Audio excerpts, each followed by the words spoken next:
can you say about the Georgia-Auburn series that hasn't already been said?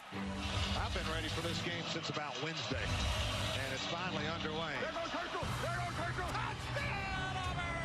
That was easy picking. Oh, my gosh! Oh, my goodness!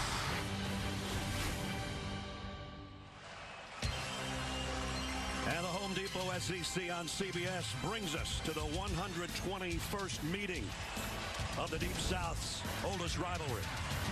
From Jordan-Hare Stadium in Auburn, the 10th-ranked Tigers against the #1 team in the country, the Georgia Bulldogs. Welcome, everybody. Brad Nessler, Gary Danielson, Allie LaForce. Now, the college football standings came out again on Tuesday. Georgia stayed in the #1 spot, Alabama #2, but Auburn has moved to #10. And with that, Gary, it makes this one that much more important. As the great philosopher Aaron Rodgers said, relax. A lot of football to be played. Hard to relax in this atmosphere. 87,000 plus. Auburn won the toss and deferred. Daniel Carlson will kick it away to Mecole Hardman and Elijah Holyfield. From the plains, we're underway. Hardman at the goal line. Mecole got a little crease, tripped himself up, but he got out to the 30-yard line. And that's where Georgia will go to work first as we take a look at our Chick-fil-A starting lineups. And it all starts with Jake Fromm, the freshman quarterback. Accounted for 18 touchdowns so far, 3 on the ground, 15 through the air. And the guys that'll be up front, going to be interesting. Got a couple of guys on that side, right guard and right tackle, that are freshmen. And we know how good Auburn's front seven is. It'll be interesting.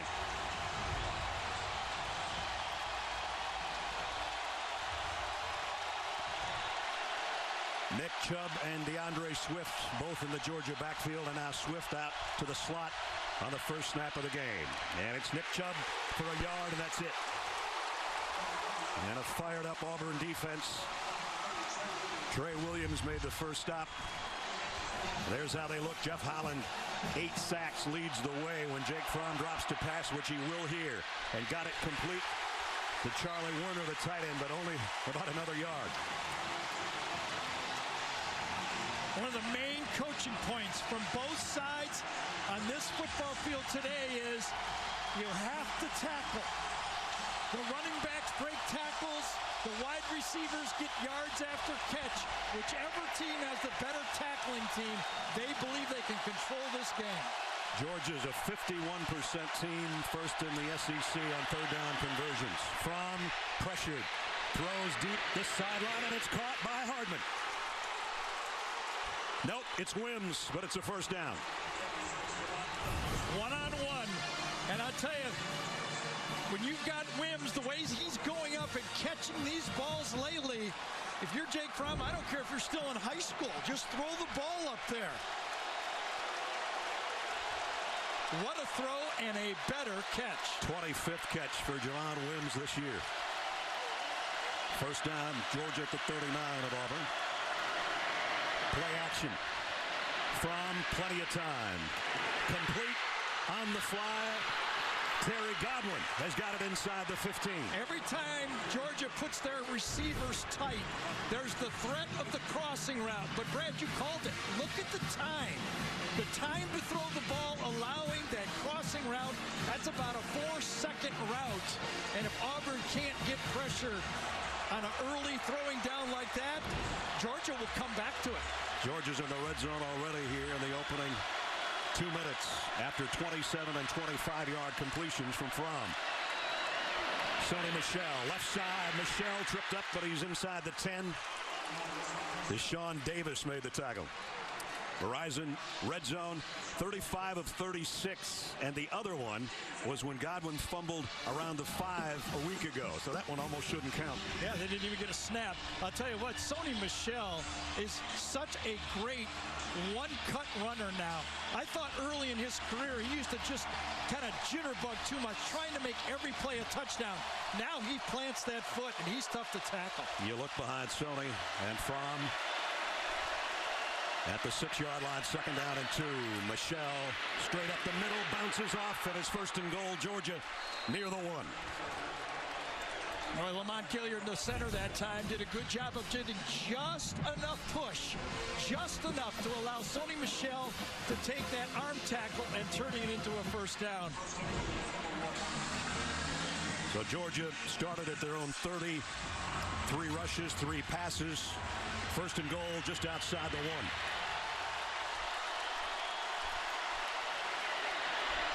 Michel driving. Did he get there? Not quite. Derek Brown stood him up. And if there's one thing that Auburn is counting on in this game is their front 4 winning one-on-one battles. They go, you know, all that other stuff, you know, the strategy of man versus zone, all that stuff. But if we don't win up front, Georgia is going to give it to us. They Jumbo set. Fromm goes out, and it's Nick Chubb direct snap and touchdown Georgia.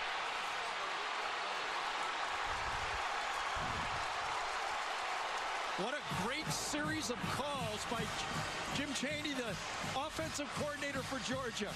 Georgia is a slow-tempo team. They probably have run less plays than almost any, and Chaney comes up in a hurry-up, gives Auburn a bout of everything in this drive, and produces a touchdown on the first drive. Rodrigo Blankenship in for the point after.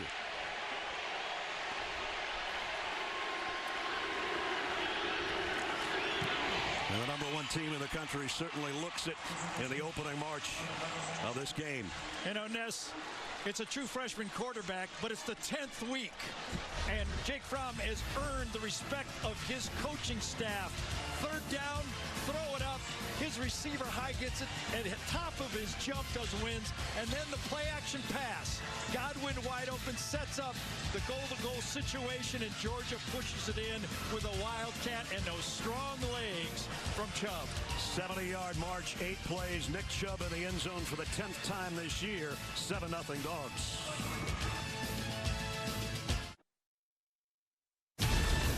The Home Depot SEC on CBS is sponsored by USAA, Chick-fil-A, Ally Bank, and by Bud Light. As Spirit, about a half an hour ago, made a perfect landing at the 49-yard line, but I thought it was pretty sweet. He didn't stumble at all. No, not at all. Neither did Georgia on their opening drive. 70 yards for a touchdown. Nick Chubb, 39th rushing touchdown of his brilliant Georgia career. And now Blankenship will kick.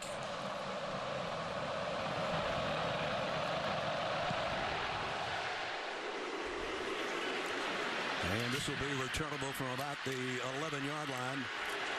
Big Benogany, and he's going to be dropped after a short return out across the 20. We welcome you, everybody. Brad Nessler and Gary Danielson. We barely had a chance to get our headsets on, and Georgia's up 7-0. Yeah, you know, these are big games, right? And in big games, what do they have to do? When Georgia got the ball, they're a great running team. What do they got to do? Well, they got to establish a running game, and then don't let them throw over the top if you're Auburn's defense, right? But you know, when Auburn has the ball, I think Georgia's going to do the opposite. They got to take away Auburn's deep ball and then stop the run. You know, I think it's going to come down to who at the end, don't you think? The quarterback? Yeah, I think it is. Okay. And so far, one quarterback started out pretty well. Let's see how Jarrett Stidham does. Just going to flip this on a little jet sweep, and it's not going anywhere. Going to lose a yard. Eli Stove. Let's check the Chick-fil-A starting lineups, and it starts with Jarrett Stidham, the quarterback. Told us yesterday, biggest game he's ever been in. It's the biggest game he or Jake Fromm's ever been in because he's never been in this atmosphere before. He's played really well the last 3 weeks. Really since the second half of the LSU game when things kind of fell apart. From that point on, Auburn's played very well. On second down, he's going to roll to throw, fires a rocket, complete. First down Auburn. Craig Myers on the receiving end. The most experienced offensive lineman is right guard Braden Smith, number 71. Watch him clean up the blitz. Wham! Reggie Carter got it right in the ear hole on that one to clean up that pass. And now the quick flip out in the flat.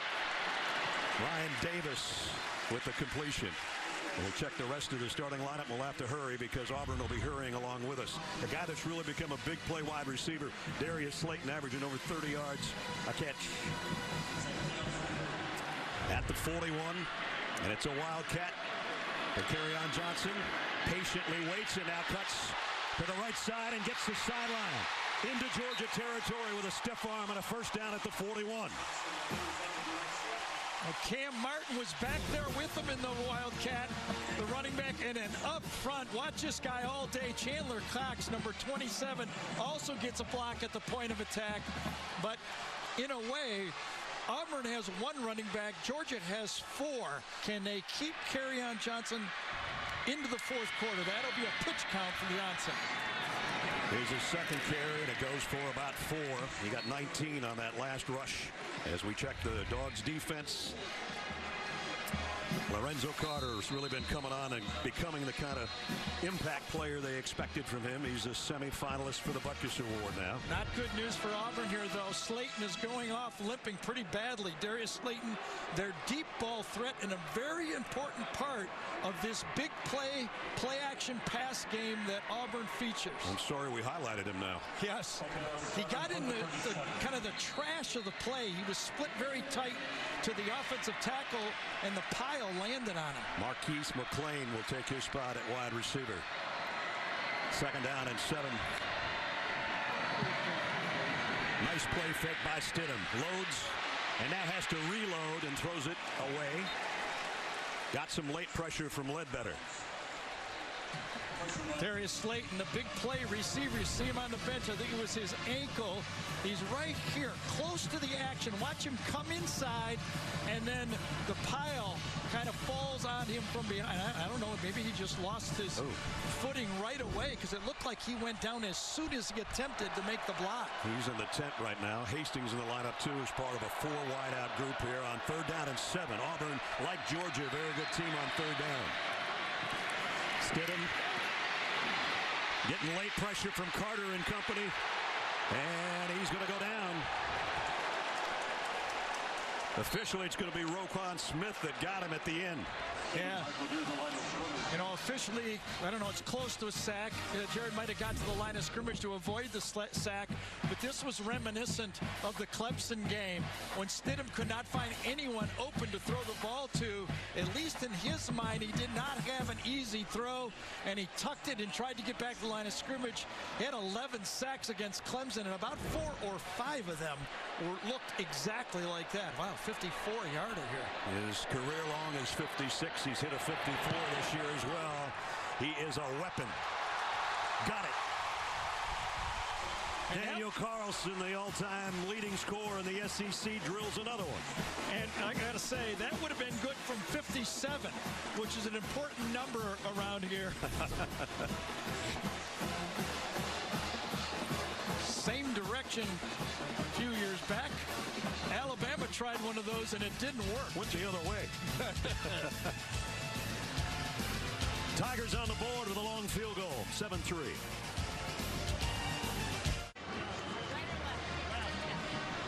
Welcome back to Jordan-Hare Stadium, where Georgia leads 7-3. We saw Darius Slayton limp off the field. He went into the medical tent. He's dealing with the left ankle injury. They just taped it up. He's working on it on the sideline right now, trying to get back in the game. The team has not told me if he's cleared or not. I'll let you know as soon as I do, guys. All right, Allie, thanks. And I think he got stepped on as he was making the block. As Allie said, he's trying to work it out there on the sideline. Meanwhile, Auburn on the board, 41-yard drive in 8 plays, a little over 3 minutes to get that long field goal from Carlson. 16th field goal of the year for him. And he's hit a lot of them from 50-plus, as you just saw there. His last kick was returnable by Hardman. Let's see if this one will be. It will, from about a yard deep. Spins his way out across the 20, around the 22.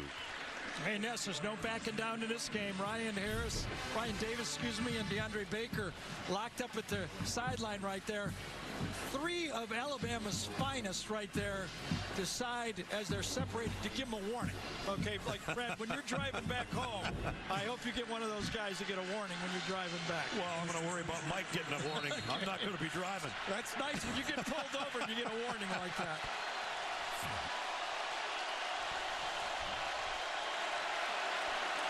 Second offensive series for the Bulldogs from the 22.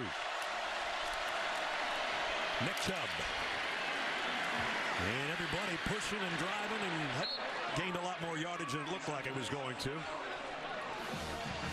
Andrew Williams, one of the first guys to finally drag him down. Kirby Smart, second year as a head coach at Georgia. First year was kind of shaky, 8-5, and now the #1 team in the country and trying to go to a perfect 10. Well, actually, a year ago, one of his big wins was this Auburn game a year ago. That's right, 13-7. Chubb again. First down. Got it out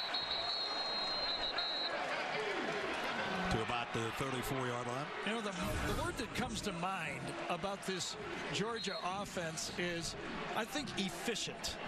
You know, it seems like no matter what they do it well. If they want to run power, they do it well. They want to throw their backs out of the backfield, they do it well. They don't make mistakes at quarterback. Their receivers run sharp routes. This is a well-coached offense. Efficient is the word you can apply to this #1 team in the country. From under center, Sonny Michel is the tailback as Nada moves out now as a tight end on the right side.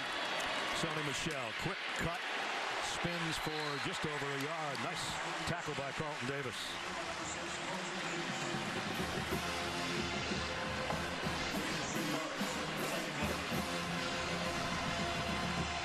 And now Georgia looked like it was going to go tempo there for a second too. They're at the line. Michel stays in at the tailback spot.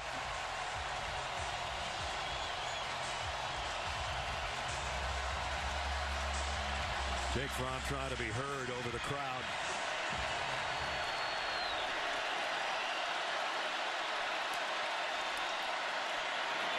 Michel, nothing doing. Andrew Williams, second time this series. The tackle has made a stop.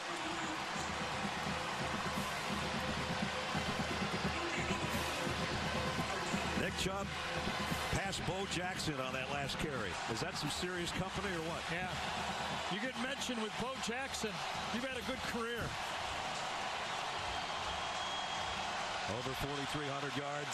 He's not in there right now, but his best buddy and roommate, Sonny Michel, is. Third down and 8. Godwin in motion. Fromm getting some pressure. Down he goes. And it's Jeff Holland, 9th sack of the year. And he got the matchup that Auburn wants. He's on the true freshman, Andrew Thomas, number 71. The best pass rusher in the SEC is matched up against a true freshman. And he takes a rip right through him for an easy sack. Auburn will be shocked. I know they got the back shoulder throw for the first down before, but Auburn will be shocked if they don't win 3rd and long in this game. They're counting on winning 3rd and long. Roberts will wait the punt from Cameron Nizilik.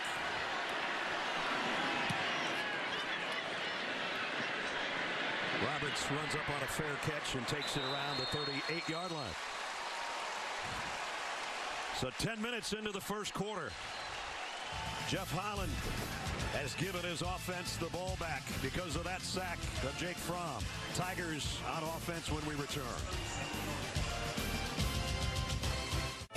Adam Zucker, New York, with this Ford update. Auburn's Jarrett Stidham got to know the Clemson D-line back in week 2. Those Tigers right here drilling Florida State's James Blackman. The ball comes out, and Clemson recovers, leading to Kelly Bryant going in for the touchdown. Number 4 Clemson would clinch the ACC Atlantic with a win today against the beleaguered Noles. As we go back to Brad, Gary, and Allie. Thanks, Zook. Tough Clemson Tiger front every year. They've got #1 picks going in the NFL. And they've had 17 players drafted the last 2 years. You can see why they're having a good run. Veterans Day today. We thank all our veterans wherever you might be. Hopefully you got a couple hours to spend with us. First down, Auburn at the 39. And there's an end around, and now Davis wants to throw. Got a man open on the sideline, but just too far in front of Jarrett Stidham. Well, Ryan Davis was a high school quarterback, and he's already completed a touchdown pass this year, a 62-yarder, but he had to get rid of this one before he wanted to. Pressure coming from Smith, he could feel it, and even though the receiver was wide open, the quarterback could not make the toe tapping catch. I could have had that one. Yeah, I bet. He laid out for it, that's for sure. So the first trick play of the ball game doesn't work. Here's Stidham back where he belongs. Throwing out in the flat to Barrett. Barrett's up to the 46. You know, sometimes it's the little things that don't show up in the stat book. Jeff Holland is 250-pound linebacker. Watch the ball almost come out for a fumble turnover. Fromm, good athlete, baseball player. Gathers that ball and saves points. And Holland has forced 4 fumbles this year, almost had #5. Tight end Brown now shifts to the left side, powers over that way. The run's going straight up the middle for the first down for Kerryon Johnson. Roquan Smith hit him, but didn't hit him early enough. This is a veteran offensive line for Auburn. 4 seniors are playing in this football game, and one of the guys to keep an eye on is Darius James, the right tackle. He was nicked, had to come out of the A&M game a week ago. They're hoping he is healthy and can play the whole game today. First down, Kerryon Johnson again for 4 more. Lorenzo Carter drags him down, but they're almost in scoring range for Carlson already. Yeah, that's interesting. You know, I kept talking to, Gus Malzahn, Chip Lindsey, their offensive coordinator, about what do you do with Kerryon Johnson? You're going to need him in the 4th quarter. Oh, yeah. Pitch count, pitch count, pitch count. I don't think they're worried about pitch counts. They're going to give the ball to Kerryon Johnson, right? Julian Rochester's a guy that came out of his stance and got the center before the snap, so they're going to walk that off against Georgia. And Casey Dunn is another one of those guys that have been, nicked. Both he and Darius James, the right tackle, wore colored jerseys. Defense number 5. 5-yard penalty. Still 2nd down. And what I mean, even on Thursdays, they were wearing no contact jerseys because they were gimpy with ankles, knees, or legs. They don't tell you anymore what's the problem anymore, Yeah. Upper body, lower body. That's it. 2nd and 1 here after the penalty. Johnson, flea flicker. Stidham getting heat. Late throw and incomplete. Well, they've tried 2 trick plays now on this series. Well, I tell you, you got to give the Georgia defense credit on this. You go with that type of a flea flicker play early in the game, you have to make the proper play. Trent Thompson, nice rush there. Yes, he did. But, boy, Thompson was put enough pressure on where it wasn't open. But, really, it wasn't open. There was nothing really there. Back to the Wildcat on 3rd and short. Kerryon Johnson waits for his blockers and now busts into the secondary. First down, Auburn. That was a J.R. Reed tackle away from being a touchdown, maybe. Boy, he is a load. And when we met him yesterday, I said, hey, you don't really have a bye next week, but you might be able to rest next week a little more than this week. He goes, I'm going to lay it all out there. Whatever they need, I'm going to give it in this football game. First down at the 32. Play action. Stidham getting some heat again. Got away, showing good legs, and almost got a first down. Reggie Carter made the stop along with Dominic Sanders. I really love it. It's what actually Brad told you in the open about this Auburn offense. Because they don't really have the designated running quarterback, they need to continue to keep it wide open, and they have. Oh, what a cut by Johnson. Are you kidding? First down. Davin Bellamy thought he had him in his sights, and it was whoops. Davin Bellamy decided to come back to college football because he thought he needed 1 more year. That's what it would have been like in the NFL right there. Wow. First down at the 14. The flip out Tough catch by Stowe. Nice tackle. And they're going to drop him for a yard loss. Again, you get into this football game, both defenses. Mel Tucker said the same thing. We've got to tackle in space. J.R. Reed, a tackling machine, to tell you the truth. One of the real come-through guys, as Mel Tucker has talked about his secondary is. And then the sugar huddle that Auburn puts out right here. They'll get the receivers out. They'll turn around and quick snap it. And there they go, right at the 15-yard line, 2nd and 11. That one batted in the air. Incomplete knockdown by Walker. I think it was Tyler Clark, number 52, or was it Walker to the outside that got Walker. it? Yes, it was. Clark wanted the interception. Yes, I could have had it. That active front, you know, those two wide guys, Carter and Bellamy, and then inside, don't sleep on those inside guys. They are big and strong and experienced. Just like Georgia, Verizon Red Zone's been good to Auburn, especially in SEC games. And now Lorenzo Carter jumped off. No, I think it was actually Auburn moved. I think it was actually Darius James, number 78. Prior to the snap, false start, offense number 78, 5-yard penalty, still 3rd down. That's going to make their 3rd down tougher here.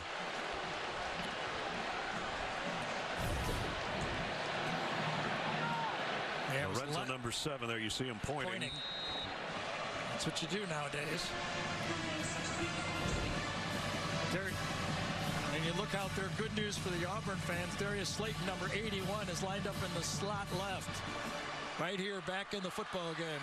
After having the ankle retaped, as Allie told you. Back at the 20, it's 3rd down and 16. Georgia 4-man rush. Stidham still getting some pressure.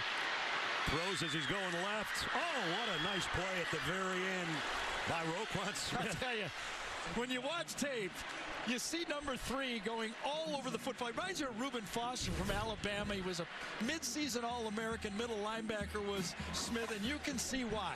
He's either making tackles, hitting the quarterback, or in this instance, knocking down a pass to save a potential touchdown. Hastings had a step back there in the corner. What a play by a linebacker. That's why he's a Butker semi-finalist as well. Carlson hit his first one from 54. This is 37 yards to try to make it a 1-point game. And it's up, and it's good. So 1:20 remaining in the first quarter.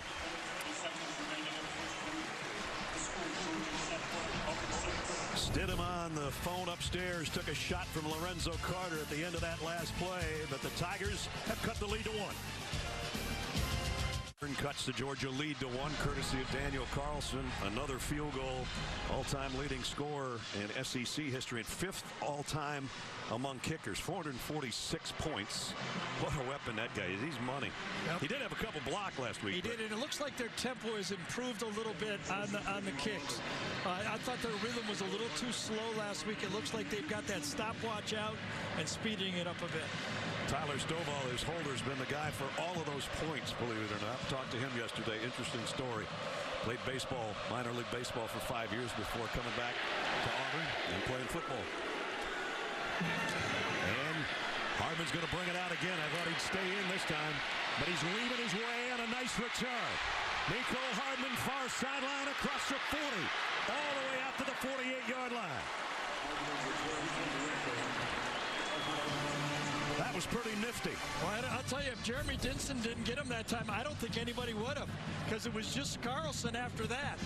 Nico comes out left, feels that there's an opening to the right, and if Dinson, number 20, doesn't get him here, I don't know who is. 47-yard return, and they have not done well. No. The not-so-special teams of Auburn. They're playing right into their scouting report. They sure are. Right into our graphic department.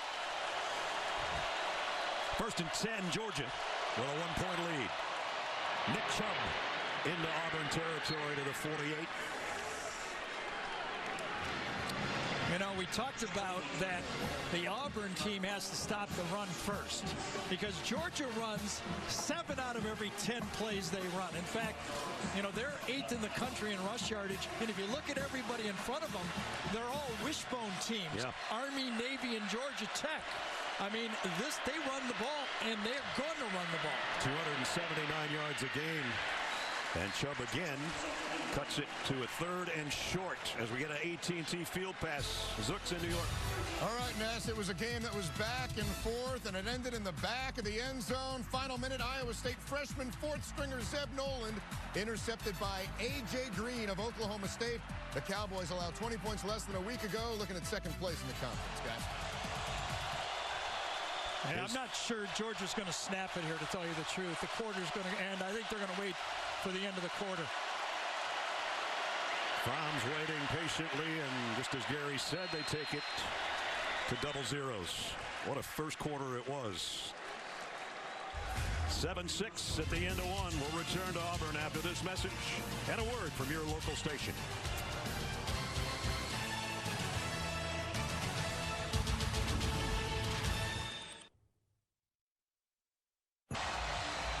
At Toomer's Corner, that'll be a busy place tonight if Auburn upsets Georgia. There's a couple of trees over there that are off limits.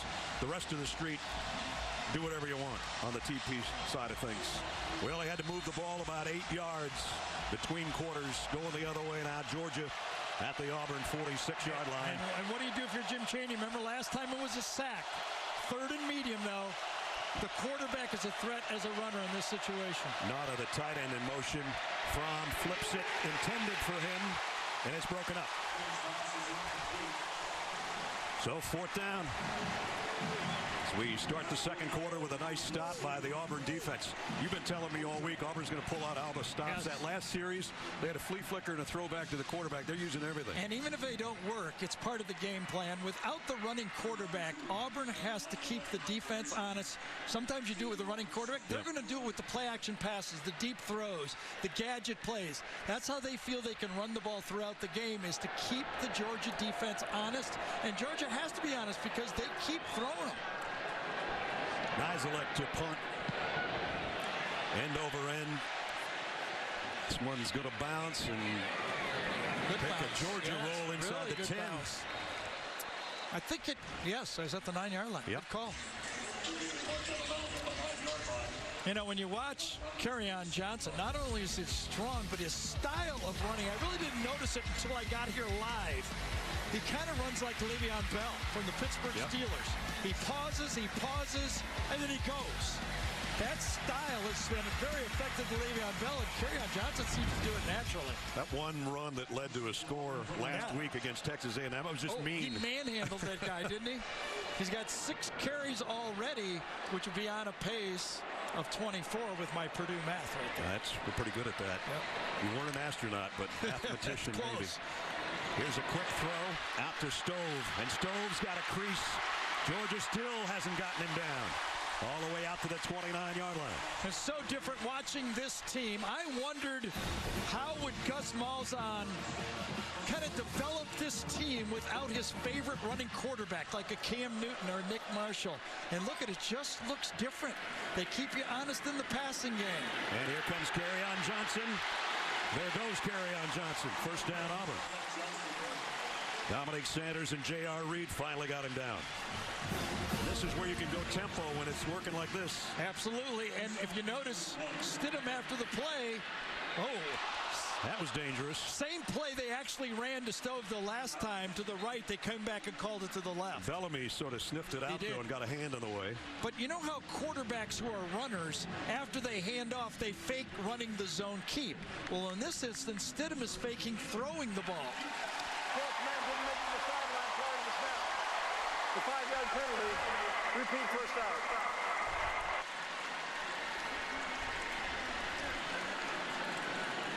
So, illegal substitution against Georgia. That'll make the line of scrimmage almost to 47 now. Well, it cannot surprise Kirby Smart and Mel Tucker. They've got plenty of going against this hurry-up Auburn offense in the past. Johnson flanks Stidham. He's going to get it. There it is. He waits. That's and now cuts outside. First down. Exact same moves. He got really hit low. Yes, he did. Personal foul. Boy, popped up and looked like he was going to stay down, but not on the Georgia sideline, not on your life. Yeah, and I think it was Parrish, number 14, that gets him late on this play. Pause, and then get to the outside. And it is Parrish, yes, number 14, Malcolm Parrish, that gets the call. Following the play, personal foul, unnecessary roughness, and the 14 of the defense. A 15-yard penalty, automatic first down. So a couple of penalties on Georgia, and Auburn moving down into dog territory at the 30. Let's see where they're going to put it. About the 30, I think. And here's where you have to be careful as a play caller. And this has happened in the past to Gus Malzahn. He knows he's got 3 points in his pocket. You can't get too conservative now. You've got to score touchdowns, you think, to be honest in this game and knock off the #1 team in the country. There's a big shift. They get 3 receivers to the right, 2 to the left, and an empty backfield for Stidham. Throw is right on the money. Wide open. Chandler Cox, the fullback. Does anybody recognize this Auburn offense from the past? Going no huddle, putting their H-back out as the wide receiver and throwing it on first down, being aggressive. And inside the Georgia 15, Johnson only got about a yard this time. We haven't even talked about missing Cam Petway, who would be a huge addition and would help Kerryon Johnson as he did a year ago in the backfield. He was the main guy a year ago. Interestingly, both guys have had trouble with hamstrings that cost them part of their season, but without Petway and that 1-2 punch, it's been all Kerryon Johnson. Yeah, we haven't seen Cam Martin yet. We expect to give Johnson a breather sometime. 2nd down and 9 at the Georgia 12. Kerryon Johnson again. This time Georgia's waiting for him. Nice open field stop out there by Aaron Davis. It's not easy to bring him down in the open field over there. So the biggest 3rd down of this first half probably right here.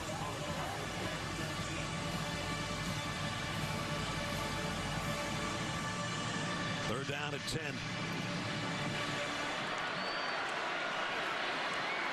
They've got to get inside the 4 for a first down.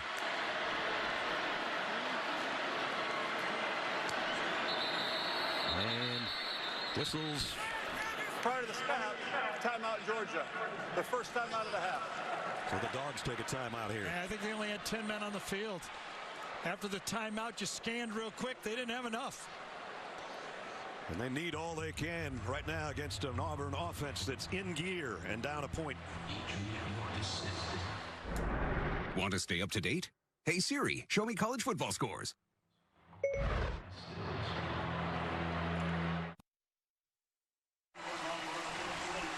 A couple of minutes ago, Georgia had an illegal substitution penalty. This time they wish they'd had another guy up there. Yeah, they did. You know, there's the nickel defense, the dime defense, and then the very dangerous 4-2-4 defense. Not enough guys. Kirby Smart called the timeout. You see Kirby over there on the far side, signaling for the timeout. He sees it. He's being told up top, and he gets one just in time.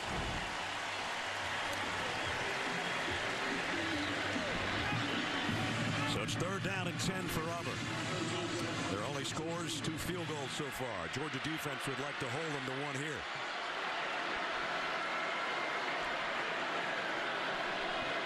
Still got plenty of time on the play clock. Kerryon Johnson flanks Stidham. Davis in motion. Lorenzo Carter trying to get some pressure on Stidham, and he underthrew Darius Slayton, his intended receiver. One of the trademarks of the Alabama / now Georgia / South Carolina / Florida defense is they handle these crossing routes. This defensive tree that has been created by Nick Saban and his proteges that have gone around and played this defense handle those inside crossing routes as well as anybody in college football. Carlson checked from 54 and 37. This one should be easy for him from 30 to try to give Auburn the lead.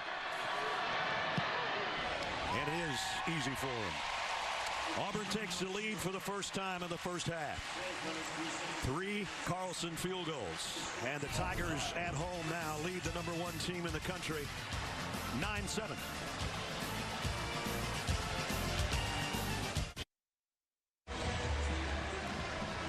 Welcome back to Auburn, where the Tigers lead Georgia 9-7. Kerryon Johnson is literally carrying his team to a lead in this first half. And Gary, you've been comparing him a lot to Le'Veon Bell. When I talked to Kerryon Johnson last week, he told me that one of the players that he looks up to is Le'Veon. He says the one thing he likes to take away from him is his patience. So it's no wonder that he reminds you of him out there. He watches a lot of film on him. And he said, you know, patience also comes with the fact that the game is slowing down for him year after year. And he can feel himself getting better in that category. And you can certainly see it. He really carries the load for this team. And earlier in the week, I heard him talking to somebody. They said, you know, about the number of carries. Yeah. He said, I just keep running until the game's over. That's a good strategy. I thought, though, against LSU in that game, and he did not have a great second half, I thought he tired a bit. And, you know, I started to bring it up with Chip Lindsey, the offensive coordinator, and Gus Malzahn, and they both almost finished my sentences. We know it's going to be a four-quarter game, and we need the real Kerryon Johnson in the fourth quarter to have a shot to knock off this team. So far, they haven't spelled him at all. He is getting a nice little rest right now because he's got the lead. His team does, 9-7. Carlson to kick away to Hardman and Elijah Holyfield. And Hardman, the last time he touched it, had a 47-yard return. I feel like, you know, you got those old guys like those old running backs going, shut up, Gary. Just let him carry the ball. Herschel carried it, what, 40 a game? Yeah, right. Here's Hardman again from about the 5. And found a little opening to get out to the 28, maybe the 29-yard line for Georgia to take over offensively now. First time they've trailed. There's the statue outside of the bust, I should say, of John Heisman. Speaking of Herschel. And speaking of Heismans, our Aflac trivia question, which schools have produced the most Heisman Trophy winners? SEC schools, beg your pardon. Well, I'm not going to give any hints. But I know one school that's had 3, and I can think of another one that had 3. Georgia had a couple. All right, finish that later. Sonny Michel next to Jake Fromm. They fake it to him. Fromm fires deep. Got a man. Incomplete. Riley Ridley was at his shoe tops. Carlton Davis fell down on the play. Man-to-man coverage. No safety back there. Watch the post. Watch Davis fall down. It's a walk-in touchdown. And they don't get it. That close. Oh, my. Instead, just second down and 10. 2 tight end set for the Dogs. Fromm under center as Godwin will move to the far side. Back to the ground, and Nick Chubb. Nowhere for Nick that time. I think Trey Williams got part of that tackle, number 30. He's been struggling with a bad shoulder all year. We visited with him yesterday. He said, it's good enough. I'm ready to go. He might be their most active linebacker, and they miss him when he's not in there, and he made the play on that one. Now here's where it's going to get loud for Jake Fromm. You can say he played at Notre Dame, but there was about 40,000 Georgia fans there. There are not that many here. 3rd and 10. Remember, Auburn thinks they should dominate this down. Can they? Fromm, pressure coming from Holland. Down he goes. Marlon Davidson with a sack.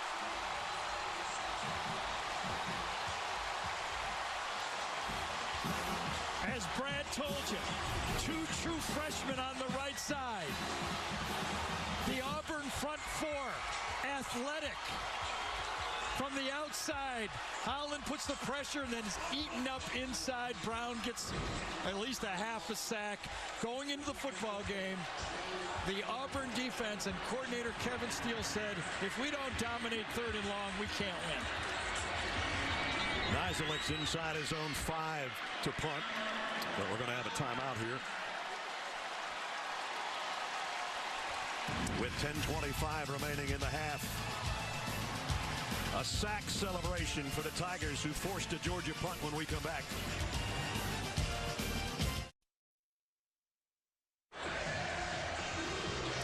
Get the CBS Sports app for the faster scores and inside access to Georgia, Auburn, and all your favorite teams. Download the CBS Sports app today. Hey, Brad, what's more dangerous than a 10-man defense? How about a 9-man punt return? There's 8 guys in your picture. That's not enough. That's not enough. 8 guys there, 1 man back to catch the punt, and that's why Gus Malzahn calmly walked up and said, "We ain't doing it like this." Of course, the sack is what forced the 4th and 21. So Nizilik again will be kicking away around his own 5-yard line. Roberts is the man back deep. And again, Georgia runs a shift here on their punt team.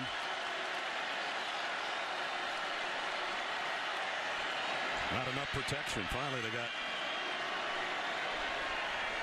the extra man back in there. Oh, and they got close. They went for it, didn't they? Roberts, fair catch, taken back around the 34-yard line.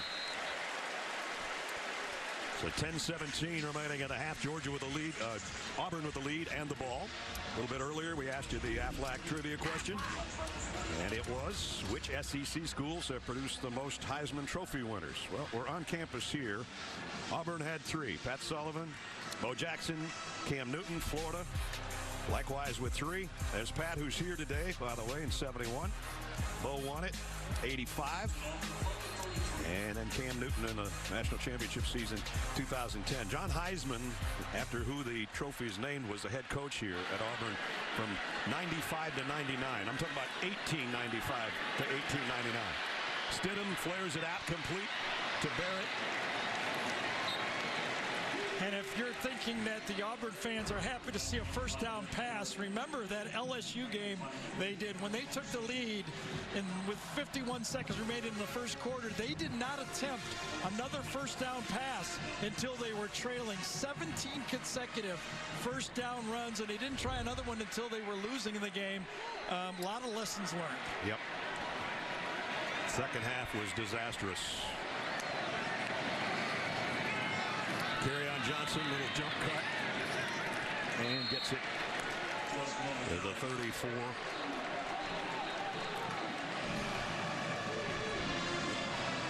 So third down Auburn. And now it's time for this Georgia pass rush.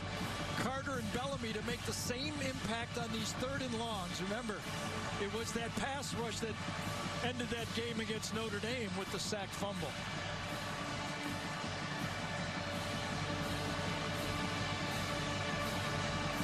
Third down at 9. 2 receivers to each side for Stidham. Here comes the pressure. Stidham's going down just like Gary called it. And it's DeAndre Walker. Yep, this time it was one of those more intricate blitzes. They faked the blitz from a couple different angles, and then Walker, number 15, comes around the outside and makes the pin on the play. Finally, the Georgia defense is going to force a punt from this Auburn football team, the first in the game, and that big play defense, you got to match it. Third down, those front fours got to win, and Georgia finally made the big play.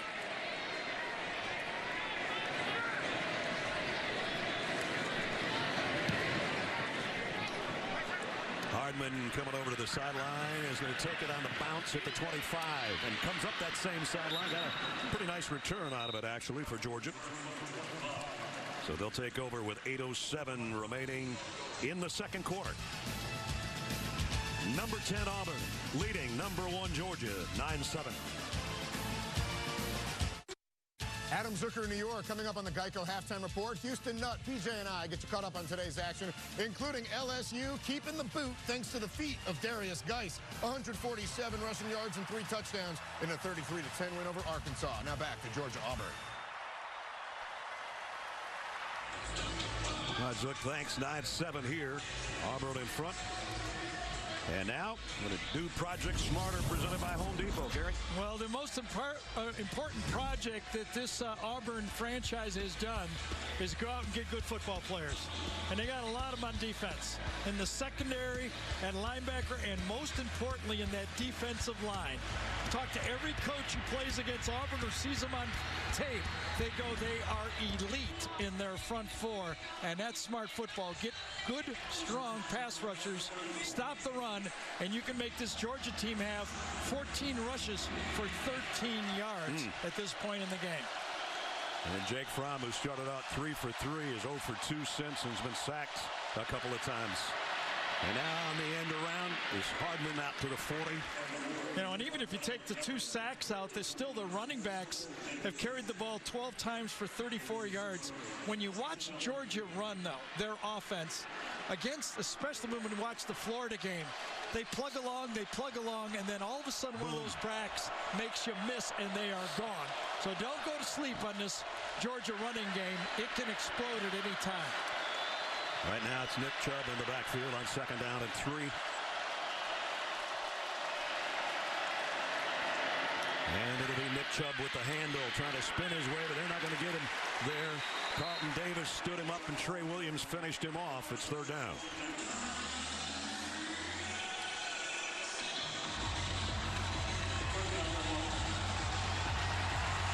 Georgia's going to bring in an extra tight end. 3rd down and a yard. And it'll be Sonny Michel with Fromm in the Georgia backfield.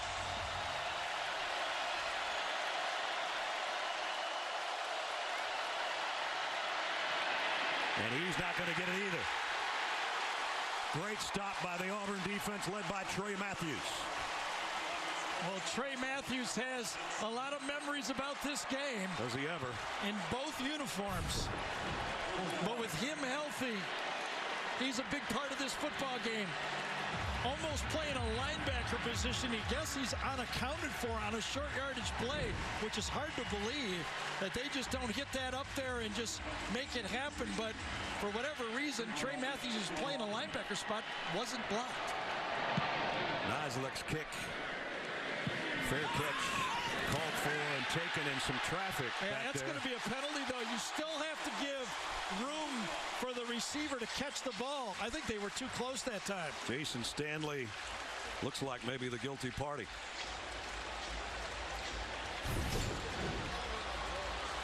There's the fair catch. Yeah, he got into space. That's going to be a penalty. Kick catch interference, number 2 of the kicking team. It's a 15-yard penalty for the spot of the foul. First out. Yeah, Georgia's had some really bad penalties in this first half.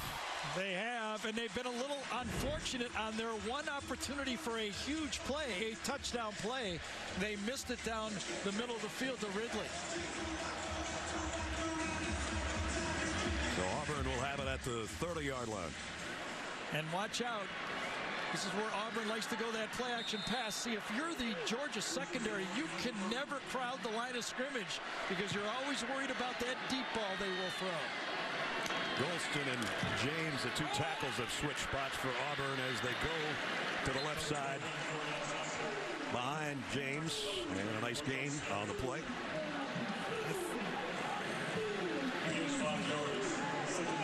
Actually, I think it's Golson is at right tackle now, number 73.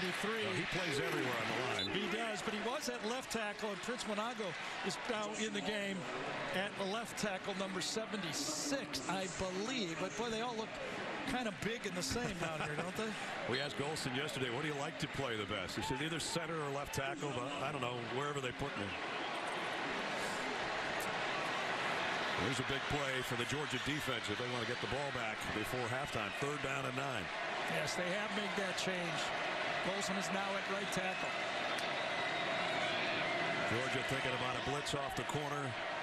Yeah, they were going to do more than think about it. He's coming. And there they come. They go right at Stidham, trying to track him down.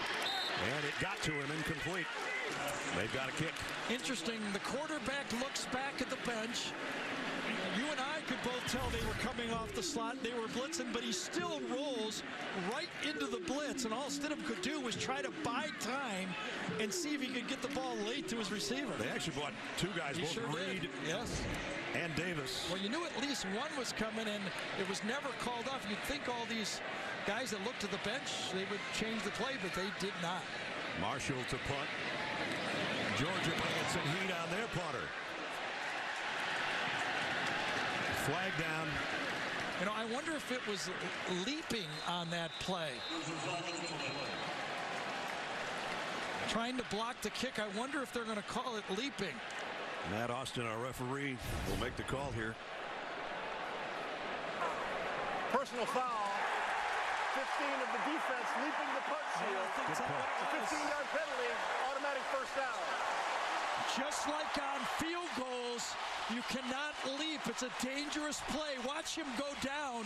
The reason that is called, just for that reason, the player, once he goes up, gets his legs taken out, and he goes right down on his head. It's a very dangerous play, and why it was put into college football. 2 huge penalties on the Bulldogs. That's their 5th penalty. That's another big one, and it gives Auburn new life for their offense. You know, sometimes you can get a little too up for a football game, and it doesn't feel right now, some of these miscues, these self-inflicted miscues by Georgia, they're just a bit too jacked up for this game. Davis runs out in a slot on the right side, and that's where they're going to go with the ball. And he's got a seam that really tags. Flag down. Yeah, this one might be holding on Auburn, though. Those wide receivers were tangled up for a long time out there. Usually you get a hold.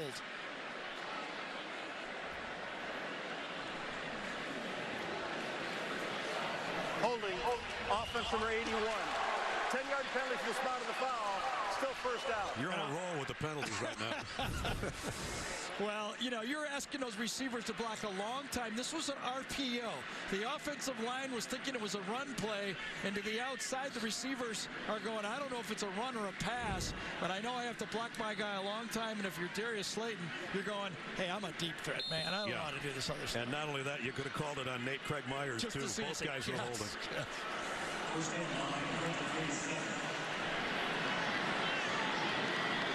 But it's not a disaster for Auburn because it happened downfield, so they get, what, 1st and 9? Yep.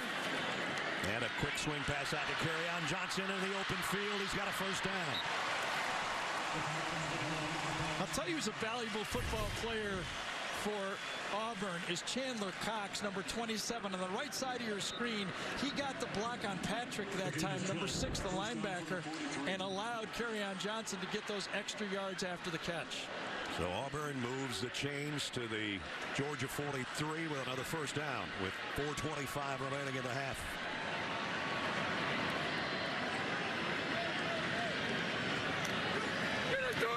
Stidham pump fakes one way, wants it all down the middle. Man there, got it, touchdown, Slayton.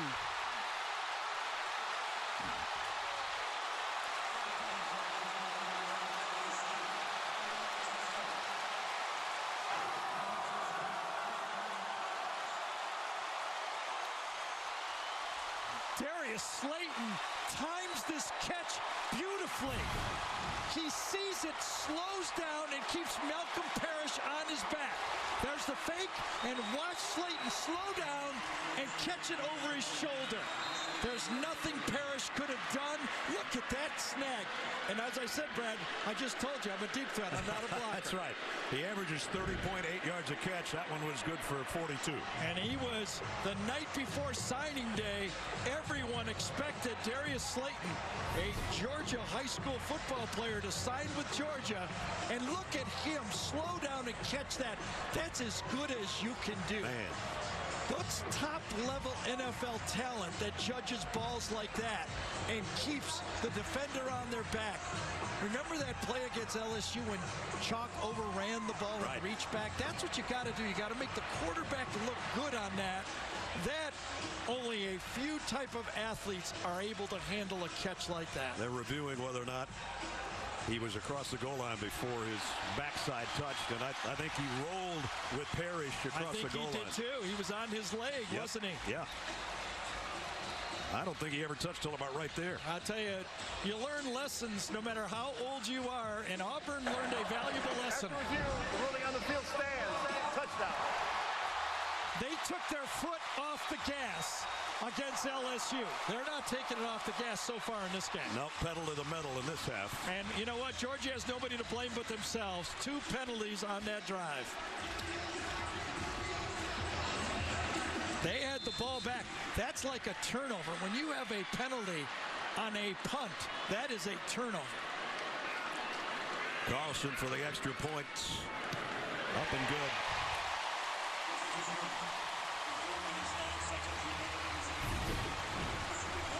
One-on-one.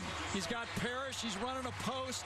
And boy, did Jarrett Stidham wait on this one. Good protection up front. Waits. Clears out the middle. So there's no safety in the middle and delivers a strike.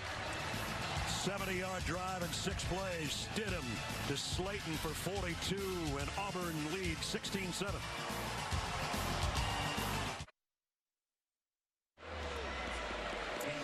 .409 remaining in the half. Auburn now up 16-7.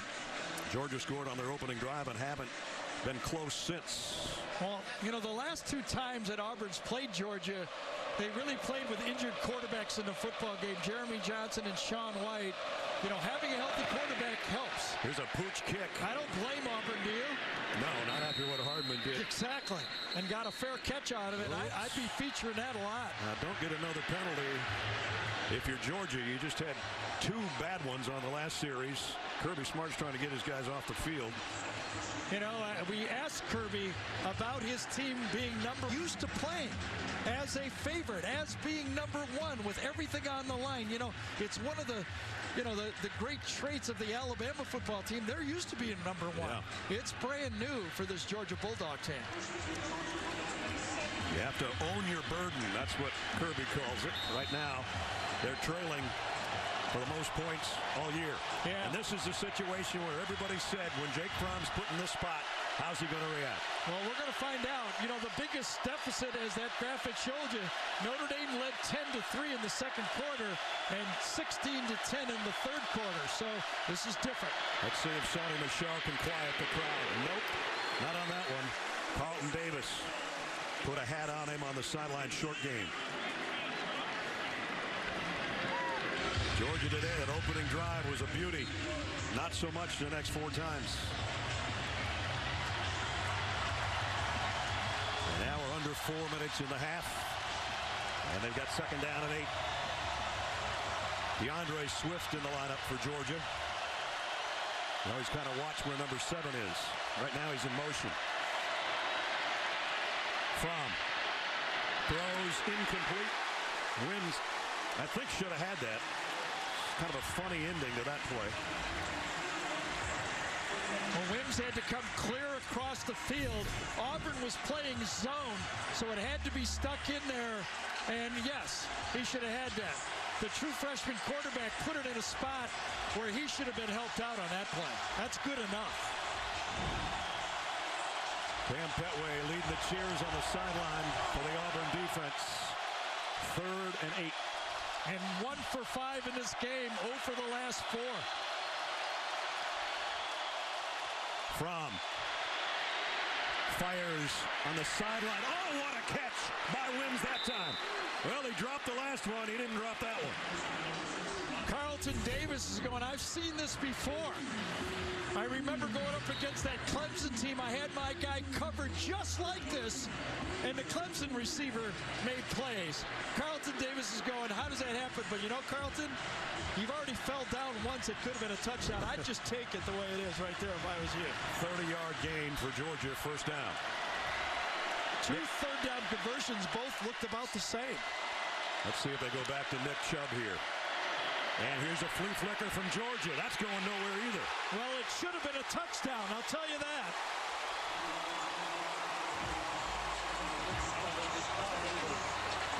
Hardman, number 4, was open like the first guy out for practice.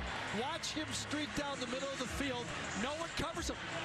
Wide open as the Mississippi State first play of the game. But what will a pass rush do? Deshaun Davis pass rush got to Jake Fromm before he had a chance to see Hardman. Man, oh man, that's 2 touchdowns that Georgia could have had on the board. Chubb hit in the backfield and then drilled after he got a yard. Davis was in on that play too. You know, the irony of this Auburn defense, they've only given up 7 plus 20 runs all year. So you know that Chaney, the offensive coordinator, Georgia's saying, we might not be able to find a big run against these guys, but he's already called 2 big pass plays that have not produced what they should have. Or maybe could have, would be a better word. 3rd down and 15.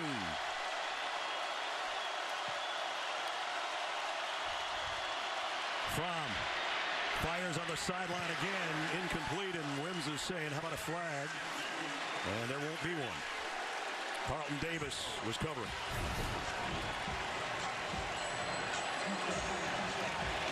Shoved him out of bounds. Yeah, he might have had a complaint there. Well, I'll tell you, Carlton Davis, if you watch a lot of tape from him, watch 3 games, he has the potential to be a high draft pick. He gets beat, but the guy's always close. He's right there on the play, and you have to make a catch on a contested ball when you throw it at him, if he doesn't fall down, that is, I guess. Yeah. 3-year starter at that spot in the secondary for Auburn. That was a huge stop for the Auburn defense, because remember, Auburn gets the ball to start the second half. Nizelek to punt. End over end kick. Roberts calls for the fair catch around the 10-yard line.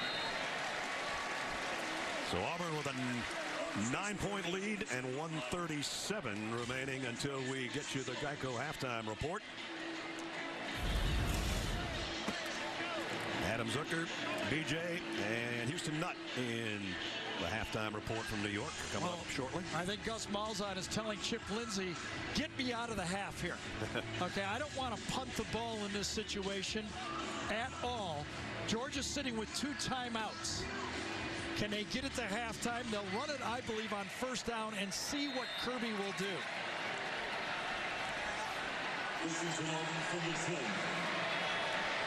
They stay in the shotgun, not under center. Kerryon Johnson cuts outside. He's going to get back to the line of scrimmage, and that's it.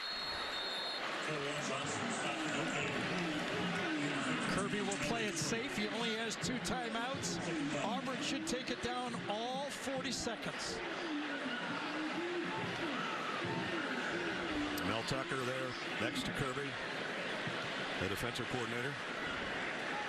Auburn will not be able to get out of the half without a first down. Georgia can force a punt with 2 more stops.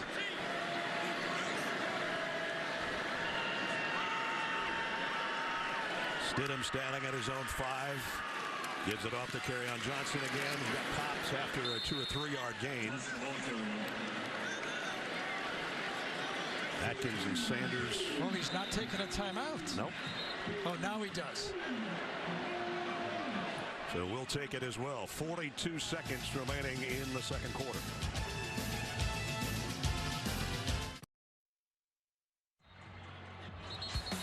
See what everybody's laughing about with Kevin James and Lee Remini star in a new episode of Kevin Can Wait, Monday at 8, 7 Central, only CBS.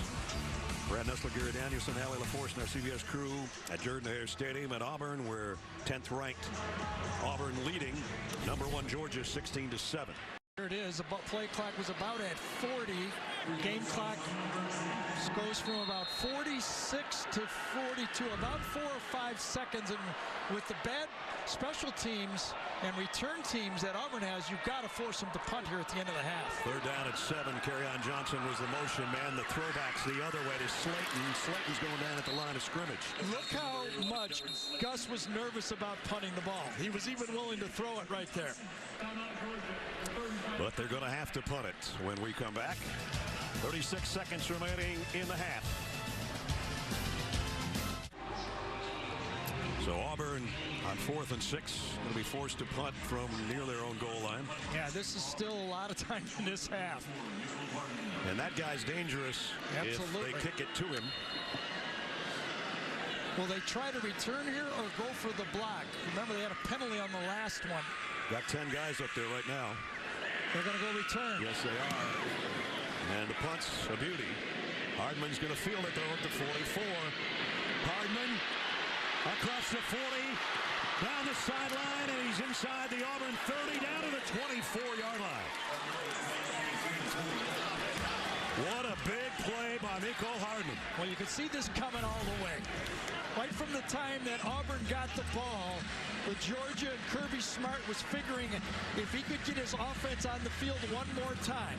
He got him on the field with 22 seconds? Is that what it is right here? Yep.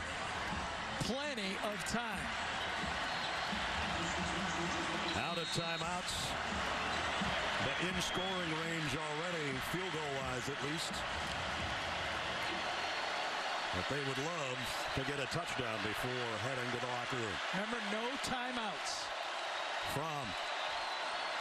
They're going to keep it on the ground to Sony Michel. That's a little surprising, maybe. Well, I think you're not going to see any more runs. Going to have to see a spike pretty soon. Will they spike it here or have another play in the huddle? Spiked it. They're going to bring out the field goal unit, try to get 3 out of this. Yeah, I wouldn't run it. There's obviously they can't run another play. Boy, they got about the minimum out of it, didn't they? Yep. I'd have gone one back shoulder throw, wouldn't you? I got to throw the ball to Wims one time, see if he can catch it. Rodrigo Blankenship's 11 out of 12 on the year. Yeah, I'm not sure if they didn't have the confidence in the quarterback. I think it was more no confidence in the offensive line. Blankenship from 42 yards out to try to make it a 6-point game. And timeout. Timeout Auburn. The second timeout of the half. They're going to let Hot Rod think about it a little bit. Well, he hit 2 second-half, fourth quarter field goals a year ago. Remember, Georgia wins a game a year ago without scoring a touchdown. Had a pick six to start the second half and 2 field goals. Yeah, I think that strategy of running the ball and spiking it was all the not giving up a sack. They were just afraid to get a sack at that situation.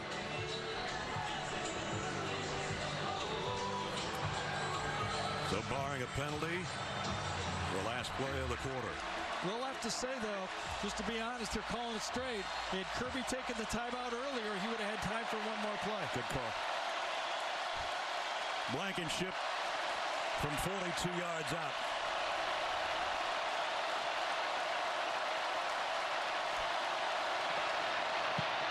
Kick on the way, and no good. Wide right.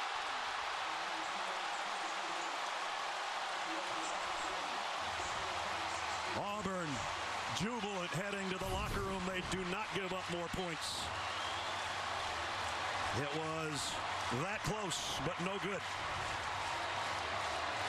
Carlton Davis says, not on our field, not on the last play of the second quarter. And Auburn gets the ball to start the second half.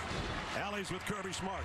Coach, when you guys got the ball back to end the half, why didn't you go with more aggressive play calling to try to go for the touchdown? We probably should have. We thought they'd be playing more of a soft defense. Thought we might hit a run in there. But at the end of the day, we're trying to get a field goal. Thought we could get a couple yards for the kicker and didn't. Auburn only had to punt twice. What will you stress to your defense? Biggest thing is getting off the field on third down, getting them to third down, and then no dumb penalties. I mean, that kills you. We give them 7 points on a dumb play. Thank you, Coach. Thank you. No truer words could be spoken by a head coach. He was watching the same game we were, right? I think so, yeah. So 16-7 at the break. 10th ranked Auburn Tigers holding their home field so far through 2 quarters. Adam Zucker, Brian Jones, Houston. That'll be along with the Geico halftime report after this. Halftime here at Auburn, the Tigers leading the #1 team in the country 16-7. And now Taste Your Tradition, presented by Sonic. Here's Allie. Brad, on this Veterans Day, we honor all of those, both the past and the present, that have dedicated their lives to defending our country. Here on the plains of Auburn, there's perhaps no more important veteran to honor than Coach Shug Jordan. Before he served as head coach of the Tigers, Shug served as a soldier during World War II. His most notable mission was taking part in the D-Day invasion of Normandy. Shug received the Purple Heart for his efforts, and while serving, he befriended General George Patton, who liked the saying War Eagle so much that he placed it on his Jeep. Major Jordan also received the Bronze Star before returning to football, commanding Auburn to more wins than any coach in school history, and winning the 1957 National Championship. Brad? Well, there's a lot of War Eagles going on through 2 quarters. The #1 team in the country in trouble on the plains at halftime. Tigers 16-7 over the Dogs.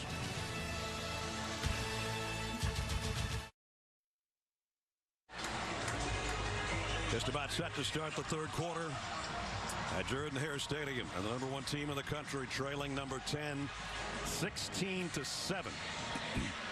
Blankenship has got it teed up. Auburn will get the football first. Nick Bignogany and Cam Martin are back deep.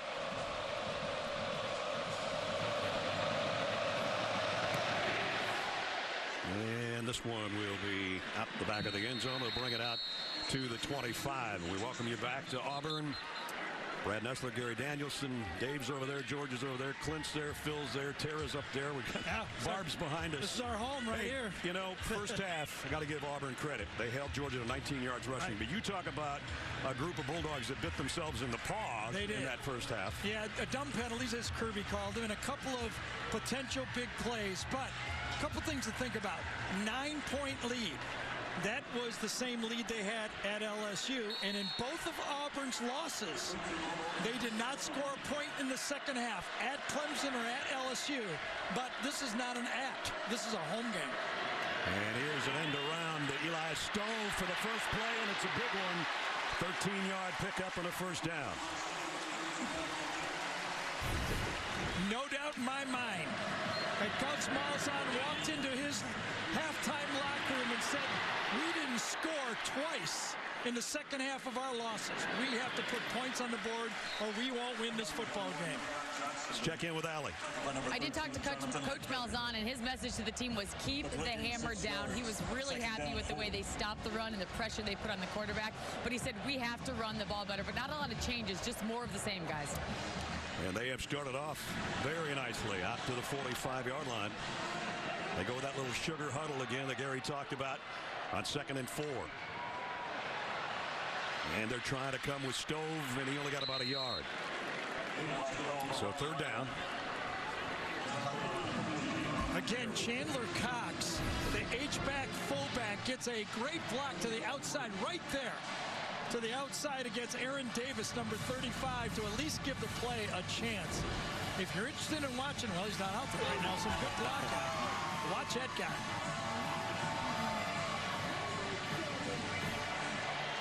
They need to get to the 49 for a first down. Will the Georgia front four do it again? They did it once. Roquan Smith was thinking about a blitz in the middle. And here he comes. The throw complete. First down. Well, that's a nice catch. It was not an accurate throw. This could have been a lot easier, but Darius Slayton makes the play. And it's going to be close. You know you're going to get a replay on it, aren't you? Well, if they get the playoff, we won't. No, they don't. So we'll never know about that one. Oh, they did get it stopped. They stopped it. It's hard to hear in here. They did get it stopped. They're going to take another look at it. And Gus just said we snapped the ball. Remember, there's a buzzer to the officials on the field, and they're looking at it. Was this ball caught, or did the ground help the catch? Wilbur Hackett's a replay official. As you get another angle and another look. This is the first look we had, and this is the one where it looked like maybe not. Remember, it was called a catch on the field. Oh, no, I think that's not a catch. His hand was not underneath that. The ground helped Slayton finish this catch. You can tell as he comes up that his hand is inside the ball and it's moving right there. I don't think that's a catch. I would call that no catch. He does a great job of getting that right hand back on the ball, and he's looking at what we're looking at only on the big screen. Now, it's okay to have a catch and have the ball hit the ground, but it can't help you make the catch. I think the ground helped on the catch that time. But, of course, he made a sensational catch in the first half for the Auburn touchdown. Of course, that's just our opinion, and that doesn't count. There's only one guy that counts, and then back in Birmingham, there's 3 other people that count. And if no catch, Georgia's going to get the ball back. You know, both of these teams have been great on 3rd down all year. Coming into this football game, Georgia was 50%, and Auburn was basically 50% at 47%. But in the first half, both of them were 2 for 7 in the game. Well, we're taking a long look at this again. It's an important play. Yeah, it's a huge play. The ball was not accurate. That was about a yard and a half wider than Jarrett would have liked to have that ball thrown. It looked like he got it, but as he comes up, you can see his arm is not underneath the ball. It's inside of it. Steve Landis is a replay official. I may have. And then he recatches it again right there. So this one's taken a while, but as Gary said, well, it's okay if it takes a while if they get the right call. Yes. Here it is. After review, the ruling is an incomplete pass. Therefore, the ball will be returned to the 46.5-yard line, where it will be fourth down. Clock operator, please reset the game clock to 13:31. So instead of a catch and a first down, it's a punting situation. And just enough, you know, they'll allow the receiver to catch the ball and touch the ground, but they won't allow that ground to help with the catch. You can't have a third hand out there with the ground catching it. As good as you were, Darius, on the other catch, that one really wasn't his fault. It wasn't a great throw by Jarrett Stidham. So Marshall will punt. Nicole Hardman stands back around the 15 for Georgia. He had a really nice kick return in the first half. And a couple of pretty good punt returns. Well, it's hard to believe with all the great athletes that Auburn has, they have such poor punt return coverage. And kick return coverage. Yes.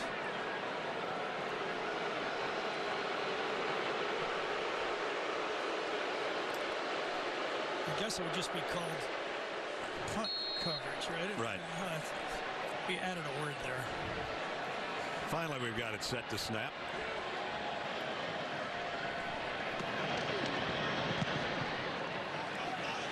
High enough. This is what you need. And Hardman dropped it. Did he get back on top of it? He did not. Auburn's got it.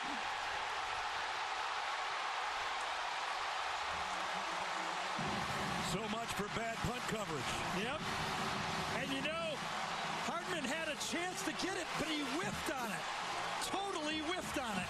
When he fumbled the punt once, and then when he tried to get it, watch him just whiff. A miss off his knee, and watch another miss right here. Whoop, right over the top of the football. And finally, number 49's the guy that came out of the pile with it, Darrell Williams. So a guy that had made a couple big plays and punt and kick returns today drops that one. And now Auburn almost in the Georgia scoring zone, their red zone right here at the 23-yard line.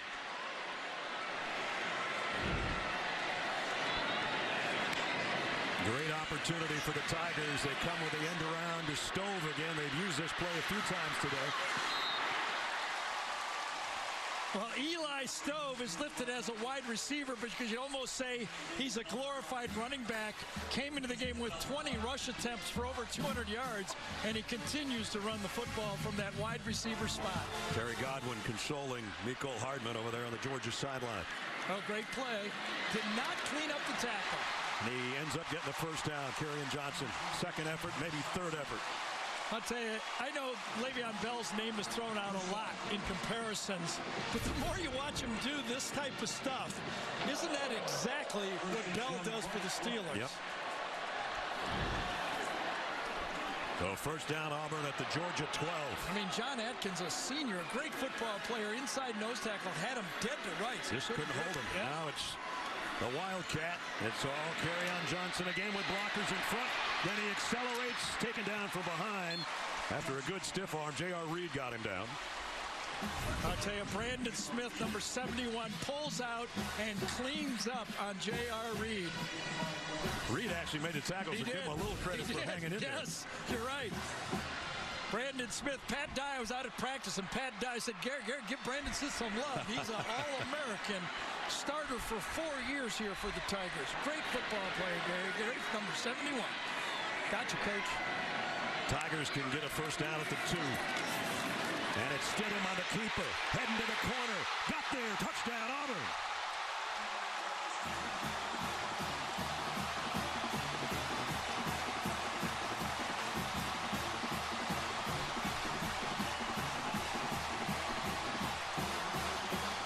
Third rushing touchdown of the year for Jarrett Stidham.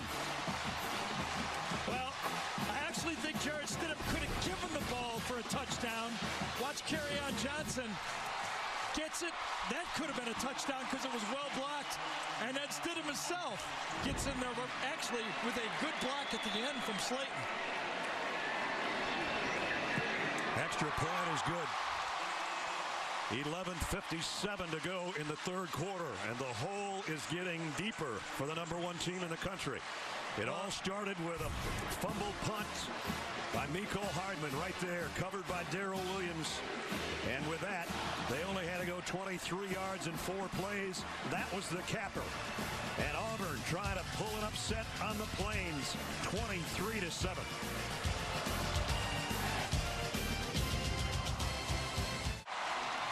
(23-7) now, Auburn in front.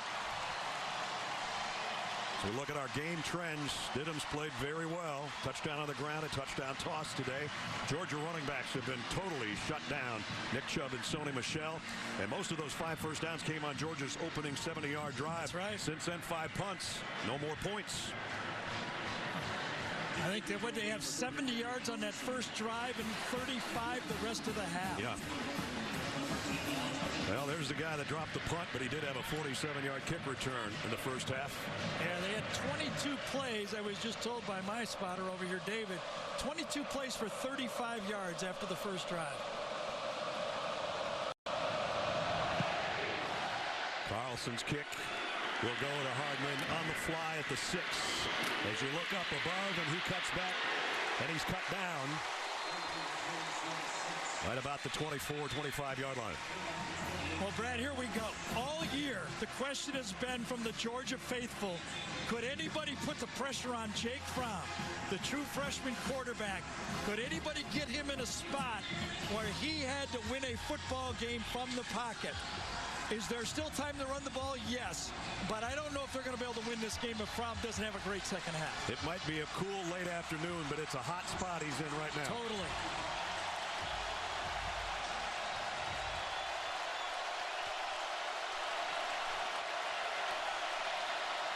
Sony Michel trying to get to the edge. Gets across the 30. Georgia's had a bunch of miscues in this game, that's for sure. Yeah, you remember they had 2 touchdowns wide open that they could not convert. One there, and then on the flea flicker where Jake did not have time to hit the open man. And then the drop punt, but in between, they had the personal fouls. That was just like a turnover on the punt. There's been a lot of bad. Here's a little bit of a shovel pass to Werner. It's short of the first down. He's about a yard shy. That time Fromm looked like he was going to run an option and pitch it to the outside, and then he just shoveled it right back to the inside. Well, if the Dogs ever needed a 3rd and 1 yard, they need this one. And remember, they came into the game 50% on the year. 2 out of 7 today.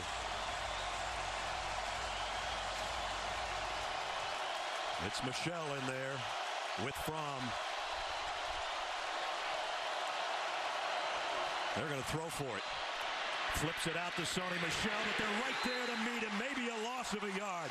Darrell Williams, who recovered the fumbled punt, makes the play, but we've got a flag down.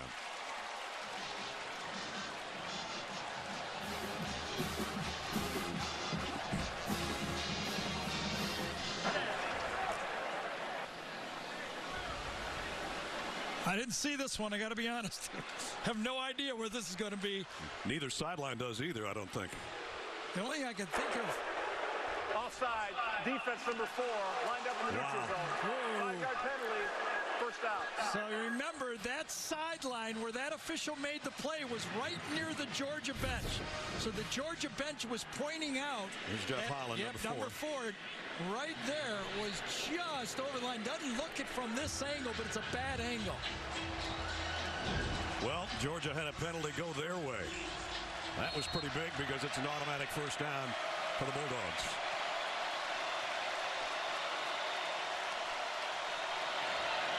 Fromm getting pressure, and down he goes, and the ball is out. Georgia's going to cover it. Kendall Baker got on top of it. That could have been a disaster right there. And Georgia couldn't keep any more guys in. They kept everybody in on this play. They must have had 5 offensive linemen. The tight end stays in, and the fullback stays in, and still get a block that time from the backside. And man, Dontavius Russell, it took him forever, but obviously Georgia didn't have enough guys out there to make anybody look open. Georgia doesn't have to pick up all of this on this play. On 2nd and 21. Swift will try to get some of it back, but he only got about 3 or 4. And now it's 3rd and long. And Ness, we were told by Kevin Steele, but when I watched practice on Thursday, one thing did stand out. As good as Sony Michel and Nick Chubb are, the Auburn defense is keying on number 7. They had a special jersey on Swift all during practice. As Kevin Steele said, we have to know where number 7 is. He's the guy that does all of the different things from the running backs. Georgia hasn't had a big play from a wide receiver since the opening drive of the ball game. They still don't. Incomplete, intended for Wims. He's looking for a flag from Jamel Dean, doesn't get one. How about Auburn now? 3rd down and 20 yards?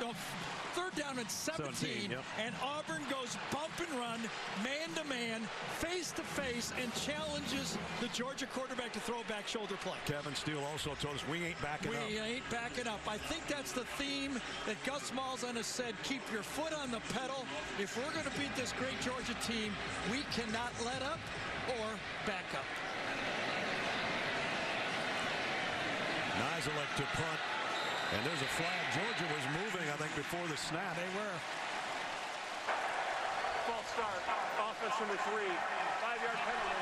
Still 4th down. I was going to say it was Roquan Smith, but there might be 3 number 3s in college football, right? It is him. Is it? Okay, we got it right there. One of the great things we love about college football. Exactly. Triple numbers. You can be in it 30 years and still be afraid to call it a name, right? Here's Nizelek's punt. Everybody coming down, and here's a big punt return for Auburn. Ryan Davis.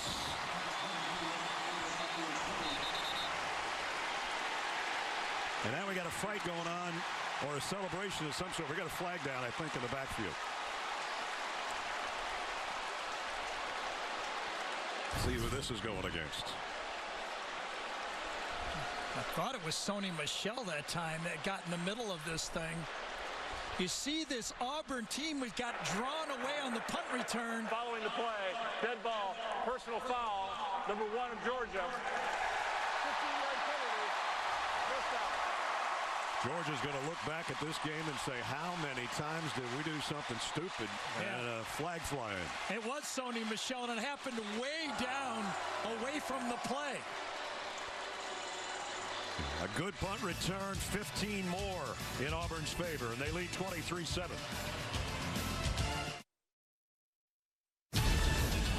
The Home Depot SEC on CBS is sponsored by Dr. Pepper, the Home Depot, Chick-fil-A, and by Progressive. Auburn got a 26-yard punt return. It'll take you back to the penalty, though, at the end, which was 15 more. Yeah, it happened right here. Sony Michel gets hung up with the Auburn defender and throws him down on the ground right there. That's a 15-yard penalty. But watch the punt return. They fake it. 2 men are back for Auburn, which is very unusual. The punt returner goes to the one side. That's Stephen Roberts. And then from the other side, the Auburn player backs up and catches the ball. Very, very tricky punt return. Wildcat now with Kerryon Johnson on the first snap. Might have gotten a yard before he's run out of bounds. So with all of that, the penalty, 26-yard punt return. So the line of scrimmage, short field again, Gary, 34-yard line. Yeah, and again, just to kind of, this Georgia team just seems to be too hyper in this football game.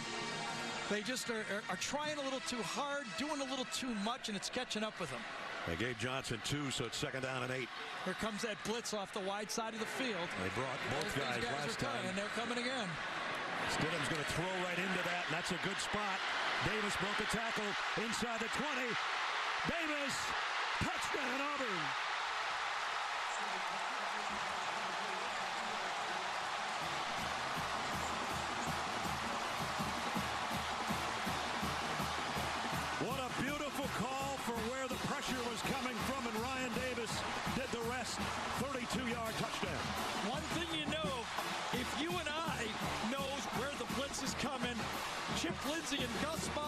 Jarrett Stidham know where the blitz is coming, and they didn't roll into it this time. They threw behind it. Perfect call. Extra point by Carlson is up and good. Remember last time that the blitz came off the edge, what happened is Jarrett Stidham rolled into it. This time he says, I'm not doing that. This time I'm throwing into it. Roquan Smith is the guy that missed the tackle. He had a shot on it, but once you get in the open field, it's tough to handle Ryan Davis. His 5th touchdown of the year. And number 1 Georgia's in a heap of trouble on the Plains.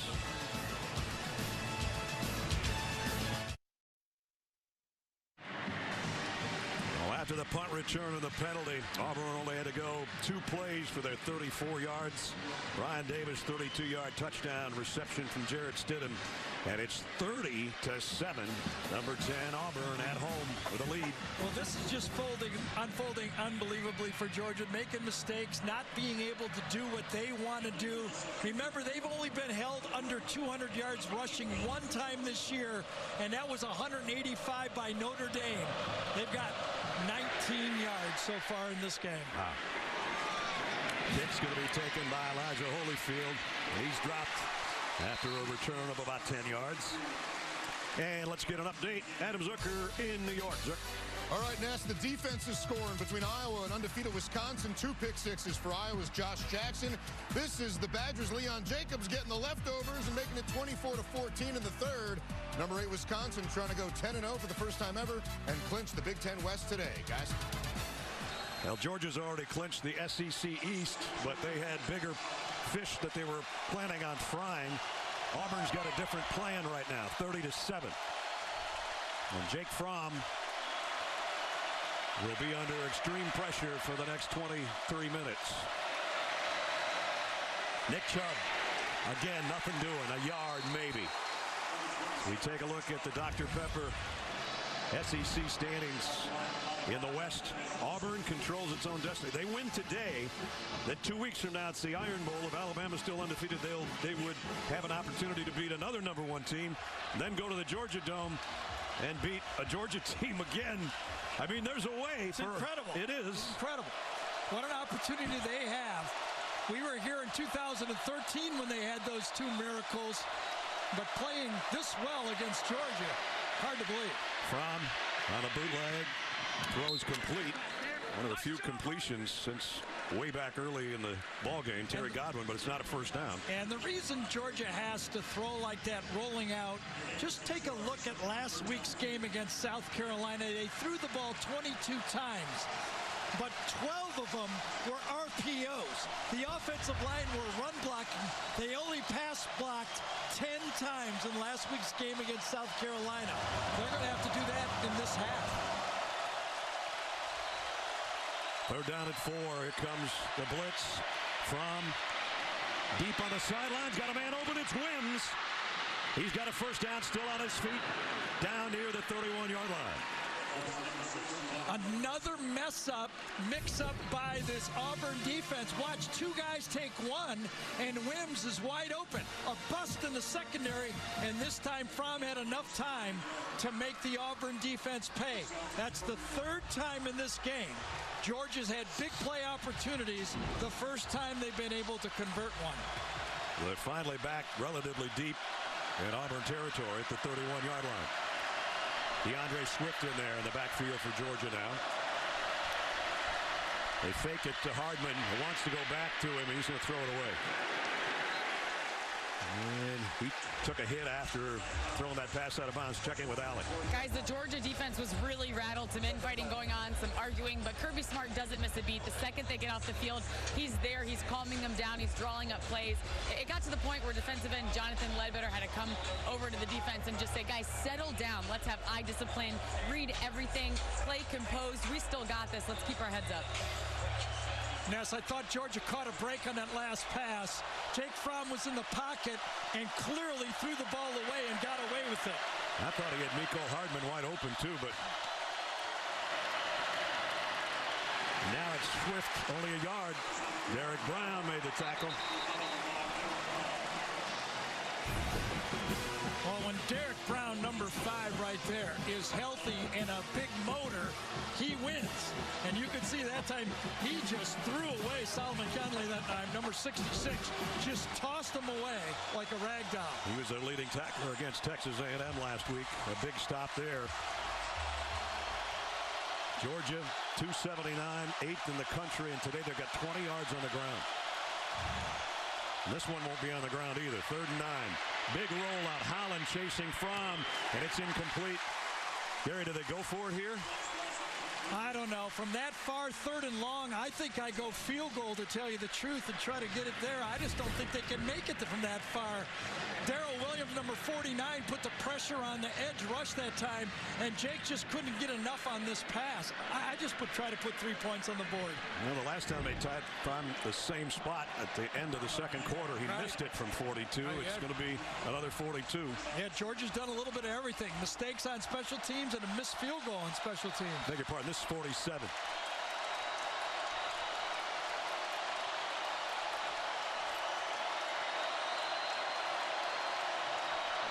Blankenship's kick on the way, and this one is good. They blew the whistle early here, it looked like. Nope, it's all good. So Georgia gets something out of that and inches a little bit closer.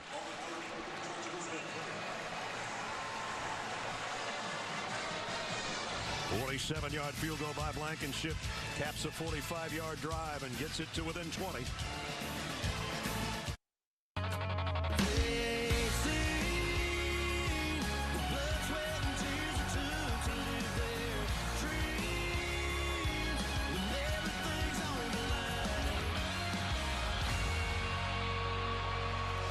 Everything is on the line, and the dreams that Jason Aldean's singing about in the Auburn Tigers' minds right now. They're up 20 with 5:23 remaining in the 3rd quarter.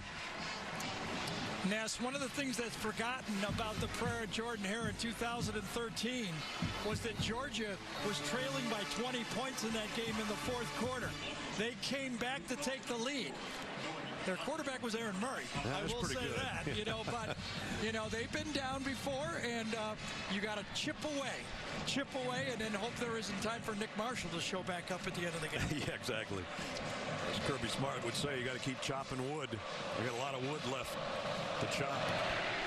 Blankenship kick will go out of the back of the end zone, bring it out to the 25, and we've got an opportunity to talk about our Quicken Loans Scholar Athletes, confident on the field and in the classroom. Today's Scholar Athletes presented by Quicken Loans. Isaac Nada for Georgia. I don't think's caught a pass today. Daniel Carlson, major in finance, already graduated. And he's been a big part of the Auburn attack, not only this year, but throughout his career. Quicken Loans' commitment to the investment of our future shown today by donating $1,000 to Georgia and Auburn's General Scholarship Fund.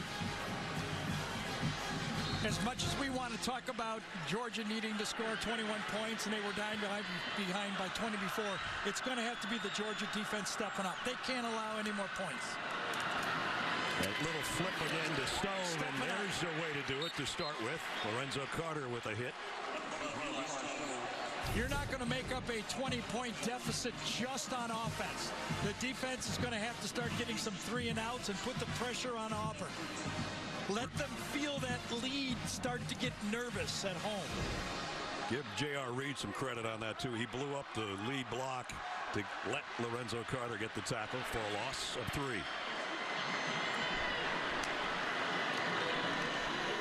Kerryon Johnson out to the 30. Going to be 3rd down and about along 4.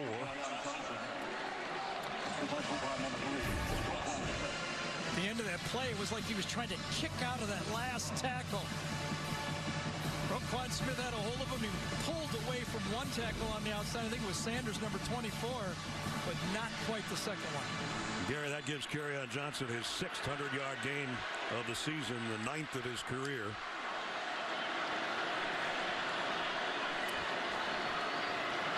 Third down and 4. Blitz coming. And whistles. I think there's going to be a legal procedure on the left side of that Auburn offensive line. Tagovailoa, I think, the left Prior to tackle. snap, false start. Offense number 76. 5-yard penalty. Still third down. Yeah, Prince Tagovailoa, number 76, came in because Darius James could not finish out at right tackle, moving Golson over to the right side. Watch it right there. There's the movement, and just enough. Just a little head start trying to get the angle on DeAndre Walker over there from the Georgia defense, and that's 3rd and 9. It was also a corner blitz, and I think he saw it out of the corner of his eye. See if Georgia's defense can get the stop they're looking for.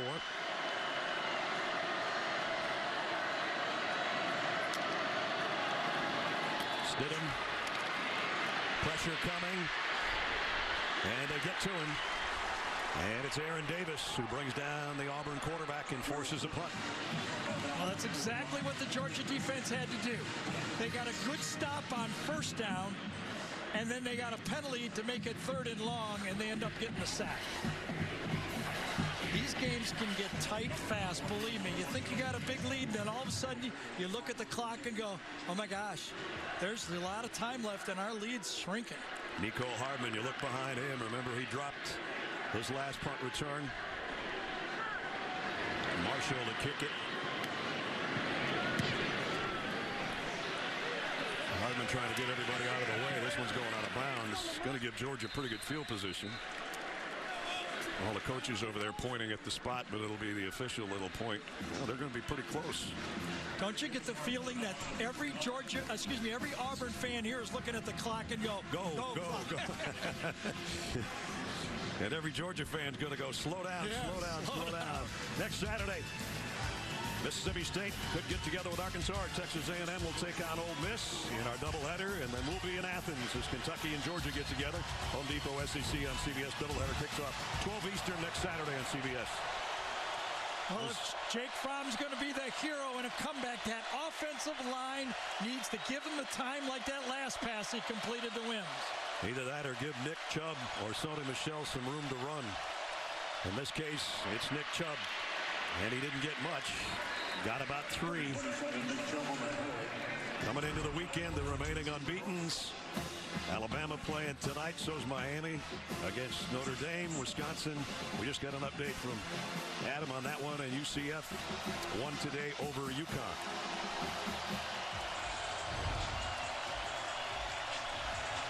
Swift in there in a slot on the right side as an added receiver. Empty backfield for Jake Fromm. Throws, trying to get it in there to Swift, and it's broken up. Darrell Williams had a good, that's not Williams. That is Montavious Atkinson. Yeah, Montavious Atkinson is the 4th linebacker that comes in the game. He rotates with Trey Williams, and this time forces him in for his help.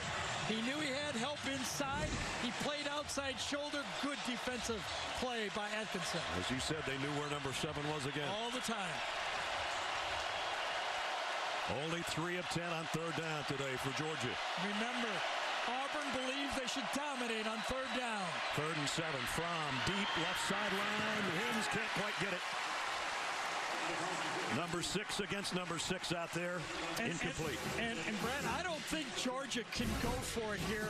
The big reason, as you see the end of this play, is because of Carlson and his big lead.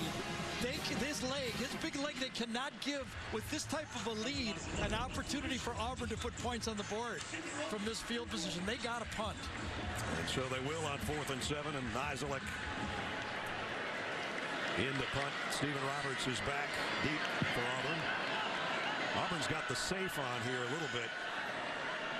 I don't think Georgia's going to fake a punt here.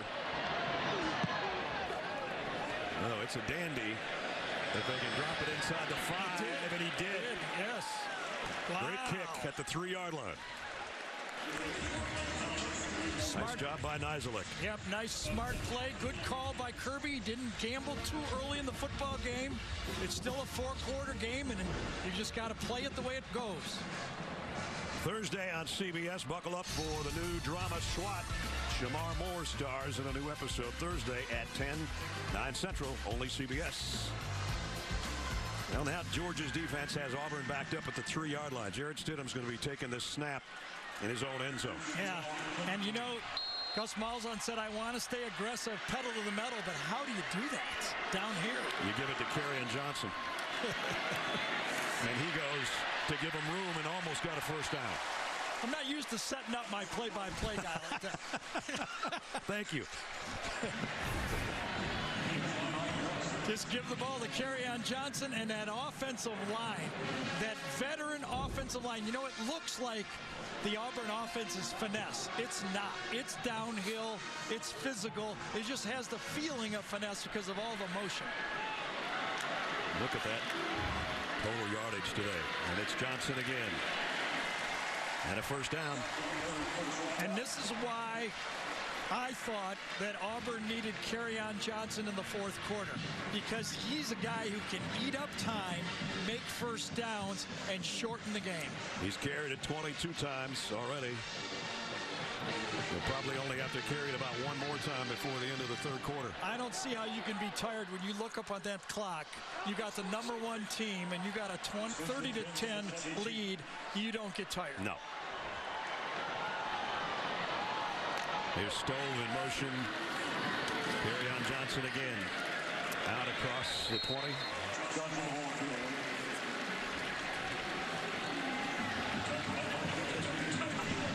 If they could give the ball somewhere to another player right here for one play, it's almost like basketball. You can take a timeout, right? You know, with the end of the quarter right here and get to the fourth quarter and give them a rest.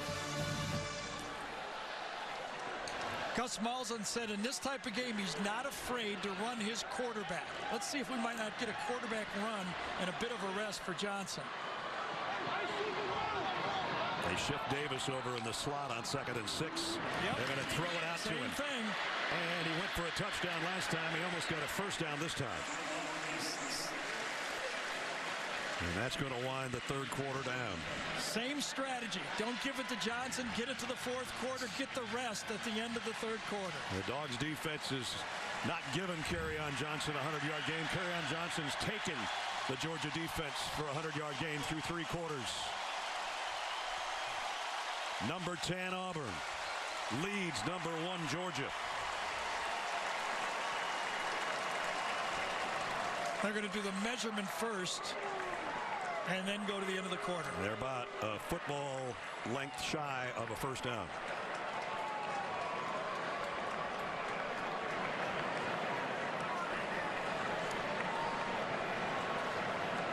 So that's what they're going to have left.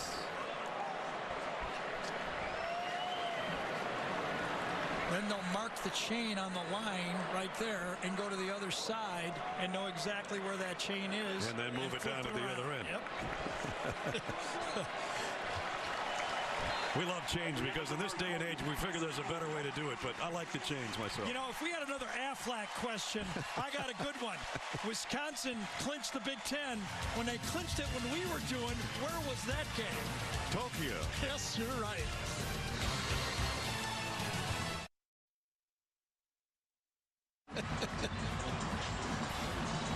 I can tell you there's none of that going on the Georgia sideline right now. The Tigers have the Dogs right where they want them as we enter the fourth quarter. 30-10, Auburn in front. They go with that short huddle again on a third down and the length of the football to start the fourth quarter. And Kerryon is rested. And here he comes again, easily for the first down. Got about 5. Kerryon Johnson's carried the load today for Auburn as he has all season. Brad Nessler, Gary Danielson, Allie LaForce.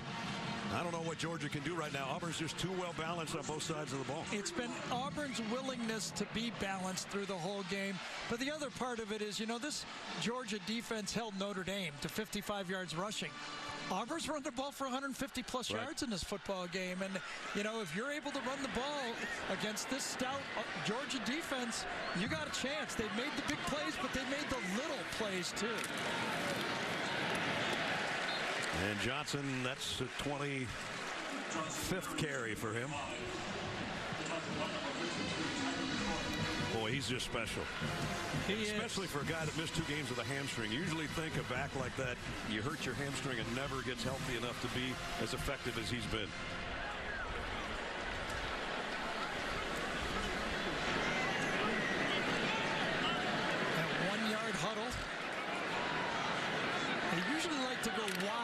situations with the quick toss. Davis is the guy that's going to be coming back in motion the other way. Here comes the end around to Stove. Stove's got the corner, and he's got great speed. Down inside the Georgia 40. Everybody getting in the act for the Tigers. Yep, been watching Gus Malzahn run these type of plays since he was at Arkansas under Houston Nutt as a coordinator. He did it under Gene Chizik when he was the offensive coordinator on their national championship run. He runs the same plays, and he keeps doing it over and over again. And everything they're dialing up right now has been working. Kerryon Johnson carries it again. That run by Stove got him 30 yards. They started this drive at their own 3-yard line, remember, in the previous quarter.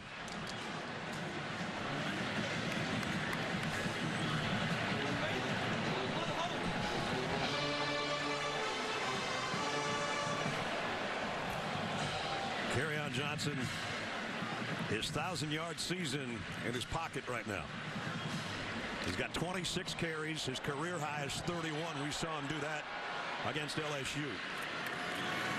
But here he comes again. And he's going to take J.R. Reed for a ride. Wow. You want to play SEC football? This is what it's like. Come up and make a tackle on a running back just like that. This isn't one of those leagues where they're throwing bubble screens all game. They got 235-pound running backs coming at you full speed. And J.R. Reed's Georgia's #2 tackler. It's not like he's a slouch. Well, he didn't. Yeah, he didn't shy away from it either. That's what you deal with. Back to the red zone for the Tigers with a 20-point lead. Johnson for a couple. Give credit to that offensive line. We talked about it. 4 seniors up front. They've seen a lot. They give a little bit of a nod to Casey Dunn, too. Injured all week, the center. Actually went out to practice. He was all taped up. He barely could walk at practice, but he was taking the snaps. And we looked at our producer, Craig Silver, sitting there. He was taking off his stuff when we were leaving the practice field. Craig said, "You ready?" He said, "Oh, yeah, I'm fine." I'll be fine by game time. Johnson straight up the middle again, and he comes out the backside and almost got a first down. So big here for Georgia. If they can hold it to a field goal, they could still make it a 3-possession game. A touchdown just about finishes them. It's at the 12-yard line. It's 3rd down, and we have it listed as 1, but it's a really long one. It's closer to 2.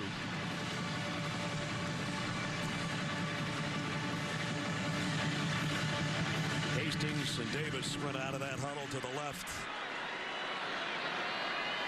Davis goes back the other way. They drop the ball. Who's got it? Georgia says they do. Wow. I think Kerryon Johnson got back on it. Auburn's got to go field goal. They don't have any choice. That might be Kerryon's best carry of the day right there. Best play. Fumble the snap.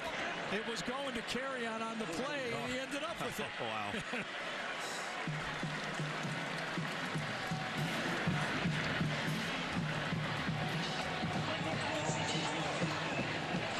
It's going to be Carlson again. And just remember, even if it's a field goal, the other part of it, they ate up over 6 minutes of time. Carlson from 32 yards out.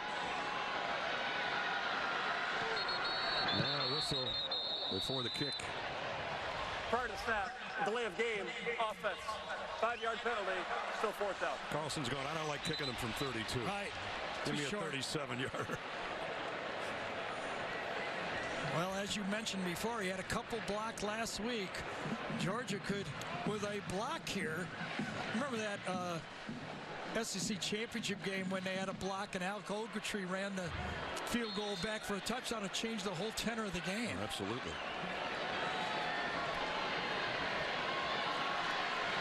So now we'll try from 37. And he still got it. Tack on 3 more for the SEC's all-time leading scorer. 33-10.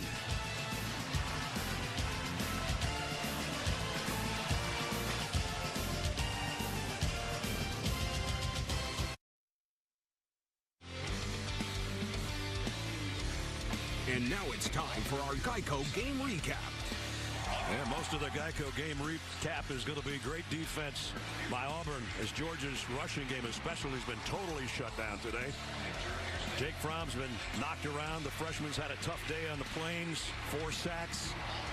Auburn's defense has played great. Georgia mistakes have been terrible today. Not only penalties, but the fumble punt didn't help the cause. And then you look at the well-balanced offense of Auburn. Stidham with 1 on the ground, 2 through the air, including this one to Ryan Davis on that little slip screen, and he weaves his way for a touchdown. Stidham the Studham, as our graphic has it for you today. He's been a stud today, yeah, for sure. Yes. That's why it's 33-10.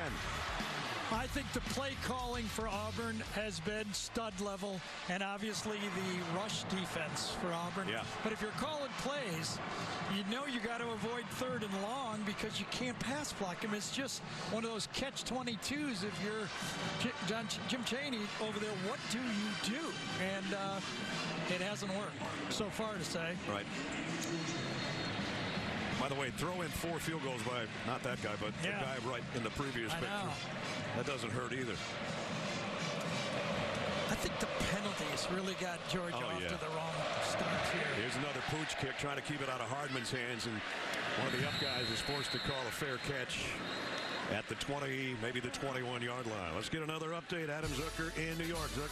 All right, Ness, hey, another top 4 team getting tight. Number 4, Clemson, was up 17-0 deep into the 3rd. It's 17-7 when the Noles break out the trick plays. James Blackman to Ryan Izzo. It's 17-14, and they just recovered a fumble with under 7 minutes to go. Back to you. Wow. What did Aaron Rodgers say? Relax. Let them play the games.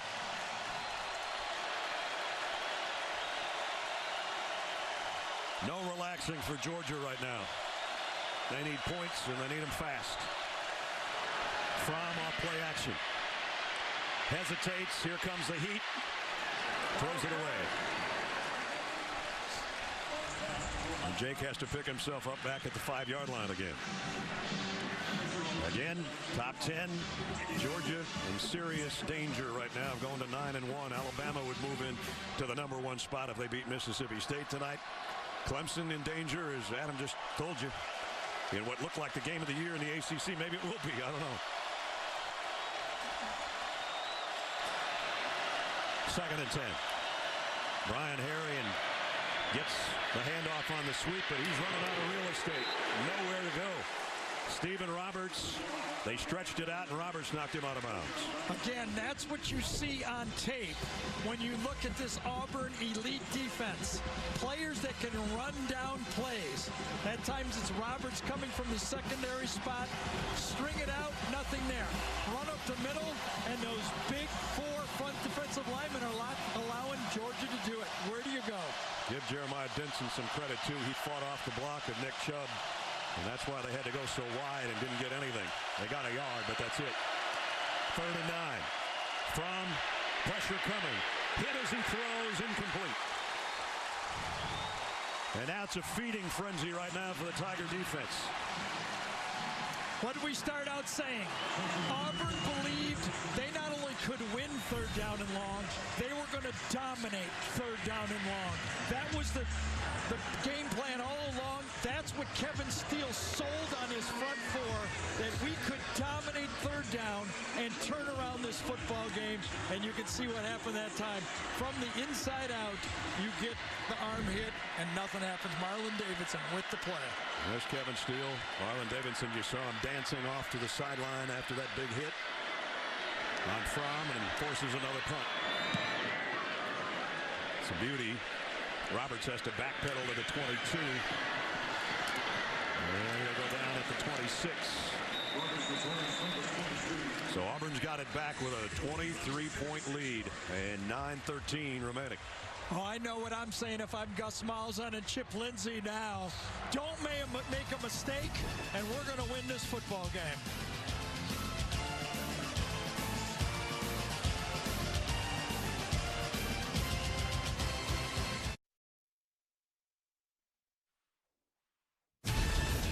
The Home Depot SEC on CBS is sponsored by Sonic.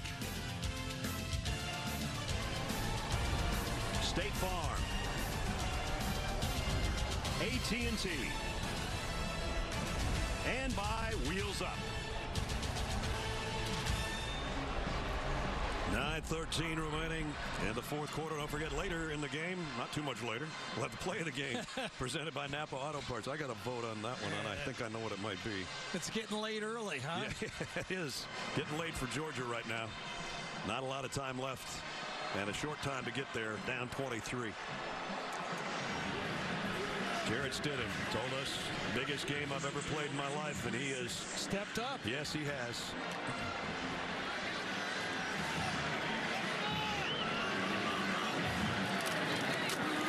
And so is this guy, Kerryon Davis, out to the 30.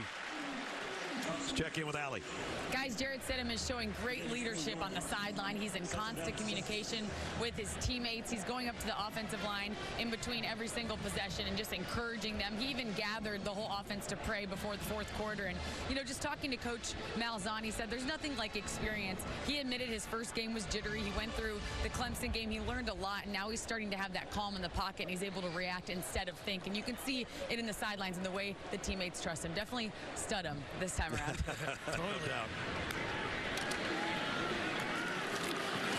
Kerryon Johnson, another first down run. Big collision with J.R. Reed at the end of it, but he's up around 160 or so now. You know, Ness, in this game, we always do a play of the game, and we might have a spectacular one, but you really could grab any of Kerryon Johnson's runs in this game to epitomize what the play of the game was for 31 times in this game, because what Kerryon Johnson's done, he had 15 rushes in the first half, but he's been 16 rushes for 86 yards in the second half, and counter that with what he did at LSU when he only had 33 yards in the second half rushing.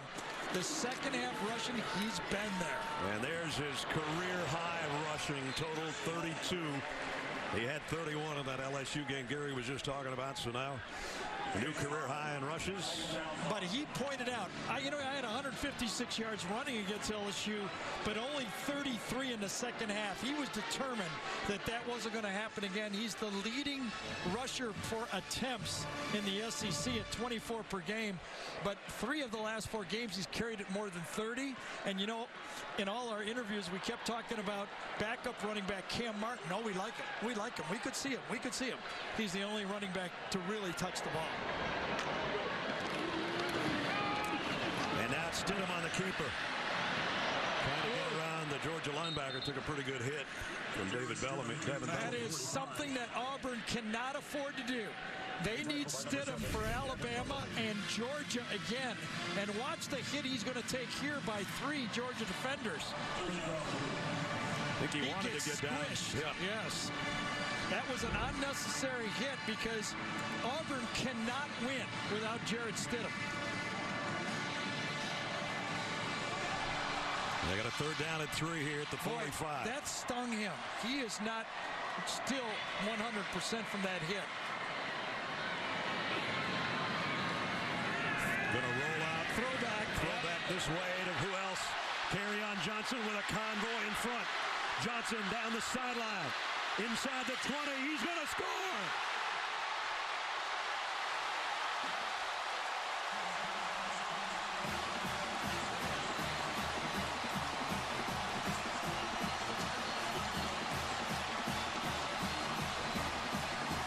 The pedal just got pushed to the floor. And the hammer just came down on number 1 Georgia. A 55-yard pass play.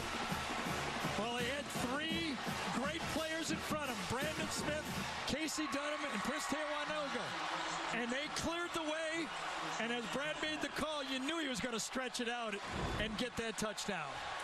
What a throttling of the number 1 team in the country by Auburn. Carlson's extra point is good.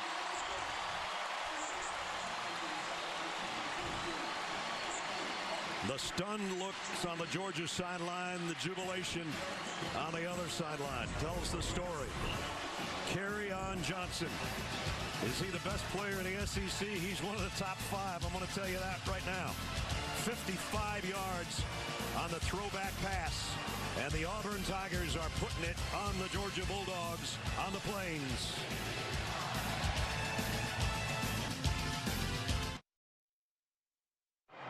It's almost like the Auburn defense said to Nick Chubb, you might pass Bo Jackson today on the all-time list, but you're not getting much farther. Meanwhile, Kerryon Johnson has been sensational. And everything about it. The way he runs, the way he squeezes through, his stamina, his physical play, his patience when he carries the ball, the play calling. It has been a perfect night for the Auburn offense. And as he said earlier this week, and you may not have heard us talk about it, he said, it doesn't bother me. I just run until the game's over. It's just about over for Georgia right now. 6:13 to go. Pooch kick. Why would you kick it deep? And they have to call the same fair catch from the same guy. Malik Herring. I don't know if I've done one like this before, Brad. Georgia, the #1 team in the country, comes into this game and on the first drive goes 70 yards for a touchdown. Their next 10 drives, they get 86 yards. Well, it's incredible. They got that touchdown with about 11 and a half to go in the quarter, and Auburn's defense has only given up a field goal since. That's a long time ago. Wow, it is dominating defensive performance. Look at him dancing out there. Yeah, well, hey, you're fresh. It's what a 30-point lead will do against the #1 team in the country. Jake Fromm throws complete. Terry Godwin trying to reverse field, get what he can before he's run out of bounds in front of the Georgia bench.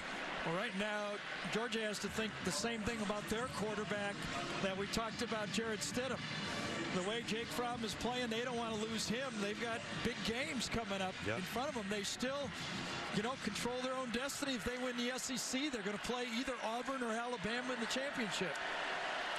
They've got Kentucky next week. We'll be in Athens, and they finish off with their other arch rival from Georgia Tech. Fromm going deep into double coverage, almost intercepted.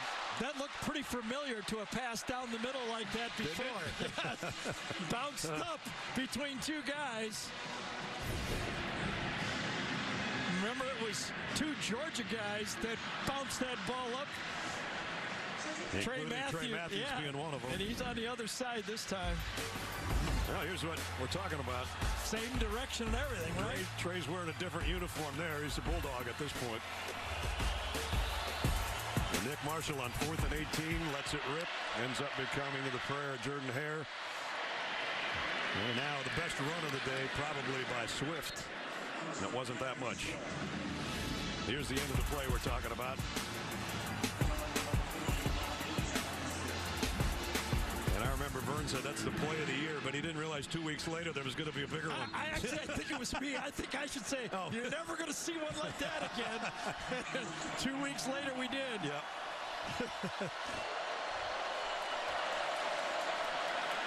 Clock winding down near the 5-minute mark. Fromm pressured again. And he's going to run with it this time. Gets what he can, which is about 4 yards before he's run out of bounds, and we check in with Allie. Guys, Stidham had a cut on his throwing hand, and he looked like he was in pain when they put the alcohol on it, but he was really just joking around. He was smiling. I said, "Are you doing okay?" He said, "Yeah, I'm hanging in there. It's just a cut. I'll be totally fine." So I think a little overreaction in the beginning, but no big deal. He's good to go. Well, just as you were saying that, a big smile on his face on the sideline. Looks good. Yep. Second down and 6.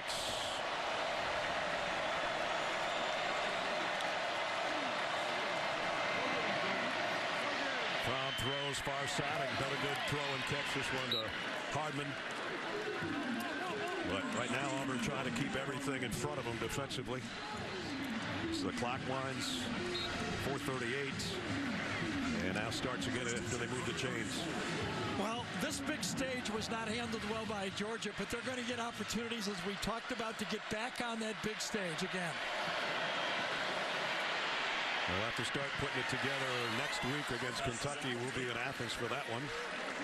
Then it's Georgia Tech, and then it's Mercedes-Benz Stadium on December 2nd against Auburn or Alabama. You know what else this has done for the rest of the country? The talk of 2 SEC teams now is over. That opens up another conference getting into this thing. There's celebrations going on all over, especially the Big 12. Oh, what a hit on Swift. Man, Trey Matthews just laid the wood on his former team.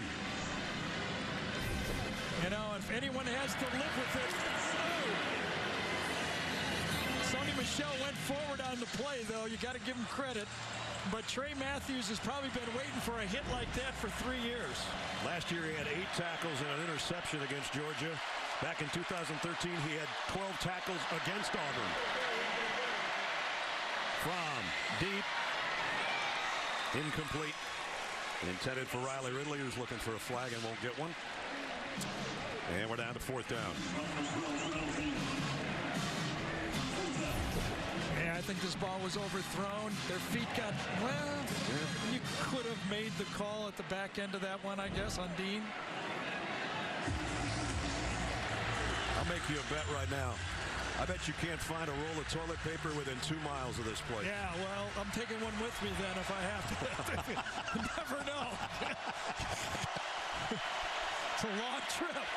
Toomer's corner's getting warmed up right now. 4th and 7. Throws complete to Godwin. I don't know if they gave him the forward progress or not. He got knocked back about 5 yards. It looks like he did get it. Well, I don't know.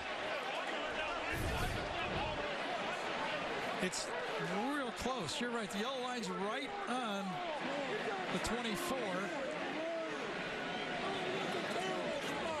They're going to measure, I think. I know the spot was close to the 24, but is it enough? Well, Georgia kind of getting their passing game going on this drive, but again, Auburn's just playing not to get beat deep or get a cheap explosive play. And while they bring the change from the far side, this will determine if Georgia continues here or if Auburn takes over on downs. And they got the 1st down.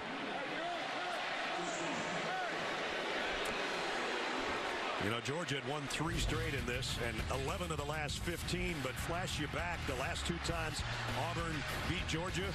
Guess what? They played the national championship game. And Gus Malzahn said, yes, I did tell the team about that in a meeting a couple of days ago. You know, I thought for a lot of times, you know, looking in this game, you know, I thought it was me. Since I came in the league, you know, in 2006, I mean, they've won twice, you know. Georgia's just owned them, you know. And I remember that game in 2006, Matt Stafford was playing. That win, and that started the run. Right. 9 out of 11. And really nobody else has dominated Auburn as much as this Georgia team has. Odd. But not today. 3:38 left.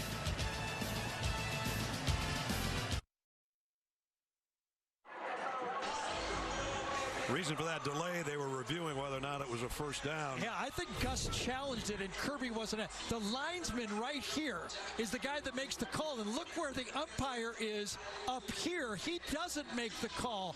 One more look from a different angle. You see where it's caught. The linesman who makes the call is actually 5 yards away from the play. Right there. And he's making the call. But one other thing to think about here is the yellow line is just an approximation. Sure. But actually, Gus challenged it, and Kirby looked across the field like, hope we see you one more time. Meanwhile, the whole Auburn sideline dancing again. Call on the field was a 1st down.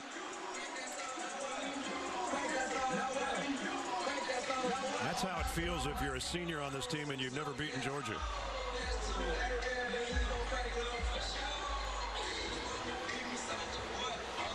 And it's carried over into the crowd. It's going to be kind of a long ride back to Athens. Yep. Now the question will be how far Georgia will fall from that #1 spot as well when you talk about the college football rankings and all of that. It was funny, you know, all week doing all the interviews talking about the fact that Auburn controlled their own destiny. Most people laughed when I said it, you know, but when you get an opportunity to play back-to-back #1 teams, you got a shot. The ruling of the 1st down stands. 1st down. All right. Gus didn't like it. But with a 30-point lead and 3.5 to go, I don't know if it's going to matter much. No, it's not going to matter much, except for head coach at Georgia over there is going to use that. Believe me, he's going to remember that. Yeah. And say, really, 40-10, you're going to challenge a first down? So the Georgia offense stays on the field. Elijah Holyfield in the Georgia backfield with Jake Fromm. That's Hardman in motion. And the throw, knocked down. Nice job defensively by Jeremiah Denson. Kevin Steele was happy to have Jeremiah Denson healthy again and back on the field. Said he was not healthy for the LSU game, but feels like when he's got him as his dime back, one extra player, he's a valuable player for him. This is almost like a practice scrimmage for Jake Fromm right here. Yeah, exactly. There's Elijah Holyfield. Looked like he got face masked around the 20, but I don't see a flag. Well, he's straightening his helmet out. He was looking for one, too, I think. Well, I would never have bet that this Auburn team, I thought they might be effective stopping the run, but not like this. Wins short of the first down. Team that's averaging 280 yards rushing a game is under 50. Number 1 in the conference and 8th in the nation.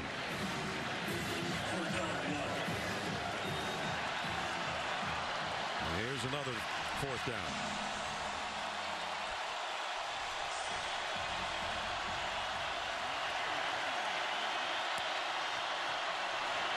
Holyfield. Looks like he might have gotten it. Trey Williams said he didn't. If the yellow line is correct, I don't think he did. Maybe not. Oh, it's the edge. It could be. It's going to be close again. I think Gus should challenge one more time, man, right? If we have that, that'd be good. Keep the cameras on both coaches.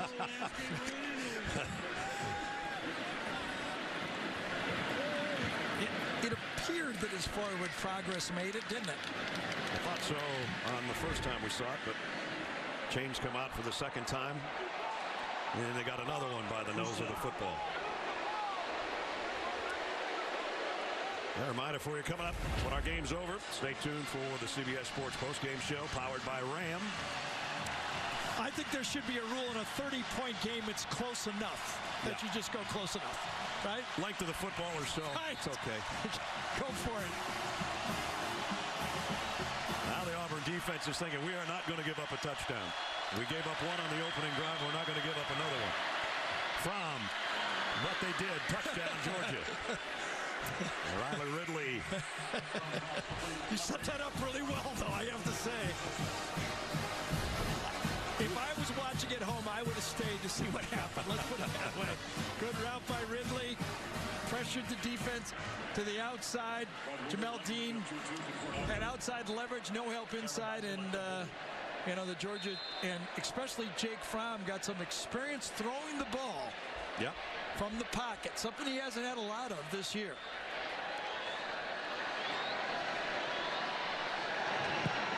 Blankenship's extra point is good. But with 2:19 remaining in the ball game, it's way too little and way too late. But for Georgia was a 74-yard drive in 14 plays, and it's Fromm to Ridley, 40-17.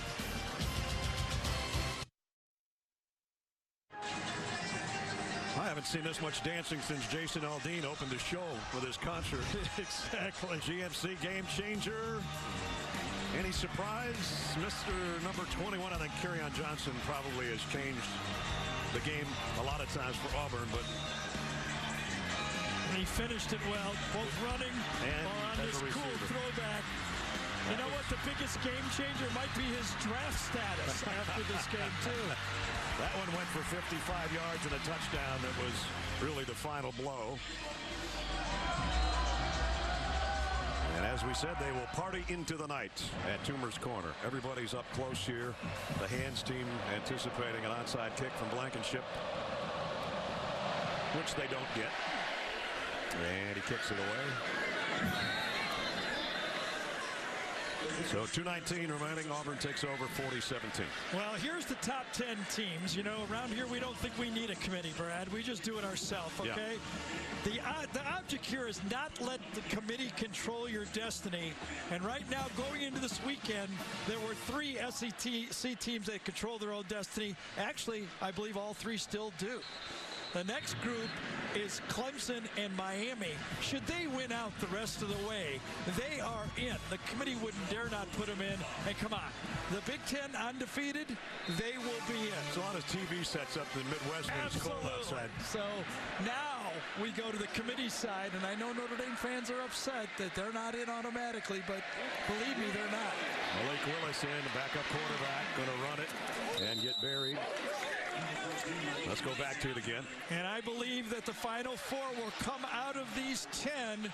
So that means the committee will decide who the 4th player is if the chalk holds. Will it be Oklahoma TCU winner and Big 12 winner? Will it be Notre Dame running the table that will get in, or will get them out of it? Washington lost. They're not back in it. Put them back up there. So that's how I think it looks going in to week 3 of the committee. I don't even have a computer either, and I can do that. I know. I like the way you did that, though. Now to minute 35. Cam Martin finally in there. Willis going to throw. Oh man. You talk about memory that Kirby Smart won't forget here. I mean, I know the backups are in. All of them are in. Marquise McClain, number 17, is in. And this is just part of the play call. But, you know, I think Gus looked across the way and said, you know, you were giving your freshman quarterback some seasoning. I got to give my freshman quarterback some seasoning, too. I'm just making it up as I go on. I know. You might be 100% right. I just can't believe they threw past. Can I tell you the truth? I'm just saying, if you're Alabama right now, you're hoping Auburn beats, excuse me, if you're Georgia, you want to see this team one more time. And now they do run it. And we might have to have one more play. You know, there is that old thing now. You know, if you're playing sports and you don't want somebody to rub it in, you know what you need to do? Stop them. Yeah, you need to stop them.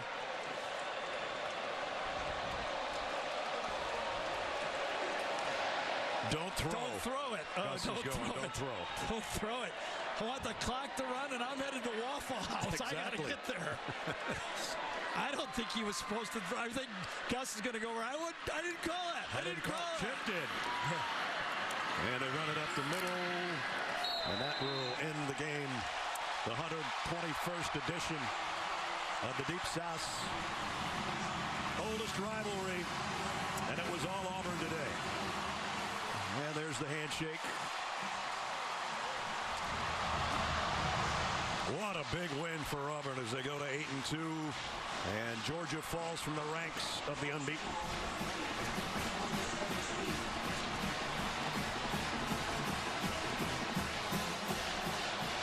Down to Allie with the winning coach. Coach, congratulations. You didn't just beat the #1 team in the country. You dominated the #1 team in the country. How proud are you of this team? I'm real proud. I'm proud of our fans. It was a great atmosphere. Got off to a slow start. Had to kick a couple field goals there. In the second half, we imposed our will on them. I'm very happy for our team. We're playing really good football right now. Everybody talks about Georgia's defense. How about your defense? Yeah, our defense one of the best in the country. What did we hold them to? 46 yards. And some of that was in the fourth quarter. So happy with our defense. We rushed for 237.